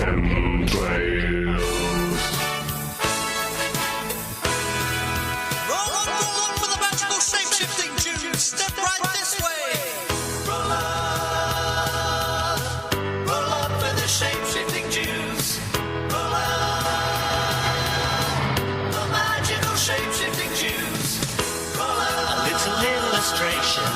The magical shape-shifting Jews. Roll up, it's such an aggravation. The magical shape-shifting Jews. Fake news. Fact check. False, as certified by the AP. Fake news. Fact check. Fake news. Fake news.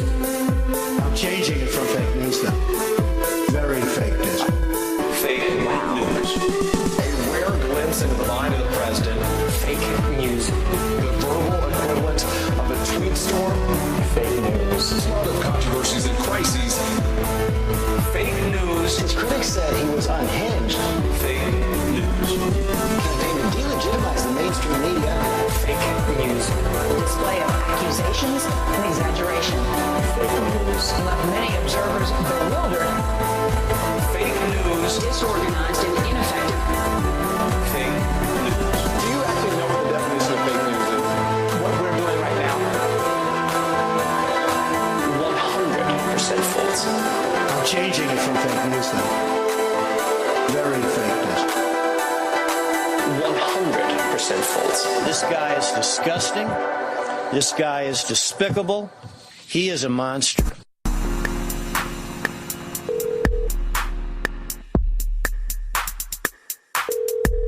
Hello? Hello. Good morning. This is Maxine Waters.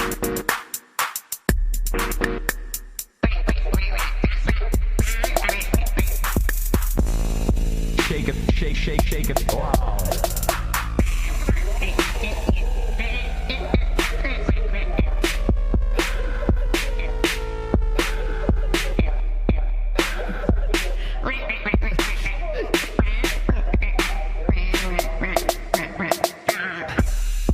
It's such an unusual situation.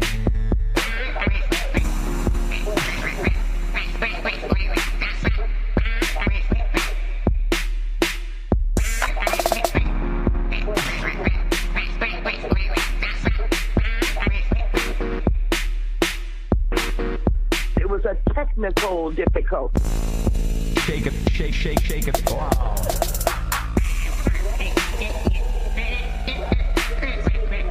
One of the most unusual occurrences.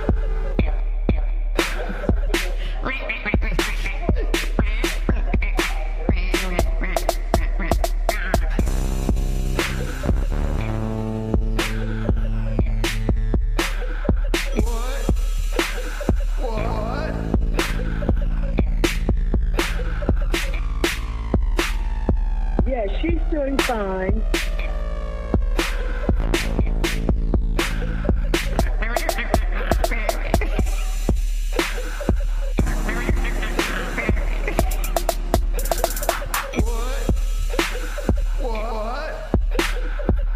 Oh, yeah, she's irrelevant. A star is born. Amen. Fist bump. The best podcast in the universe. Yes, mofo. Dvorak.org/NA.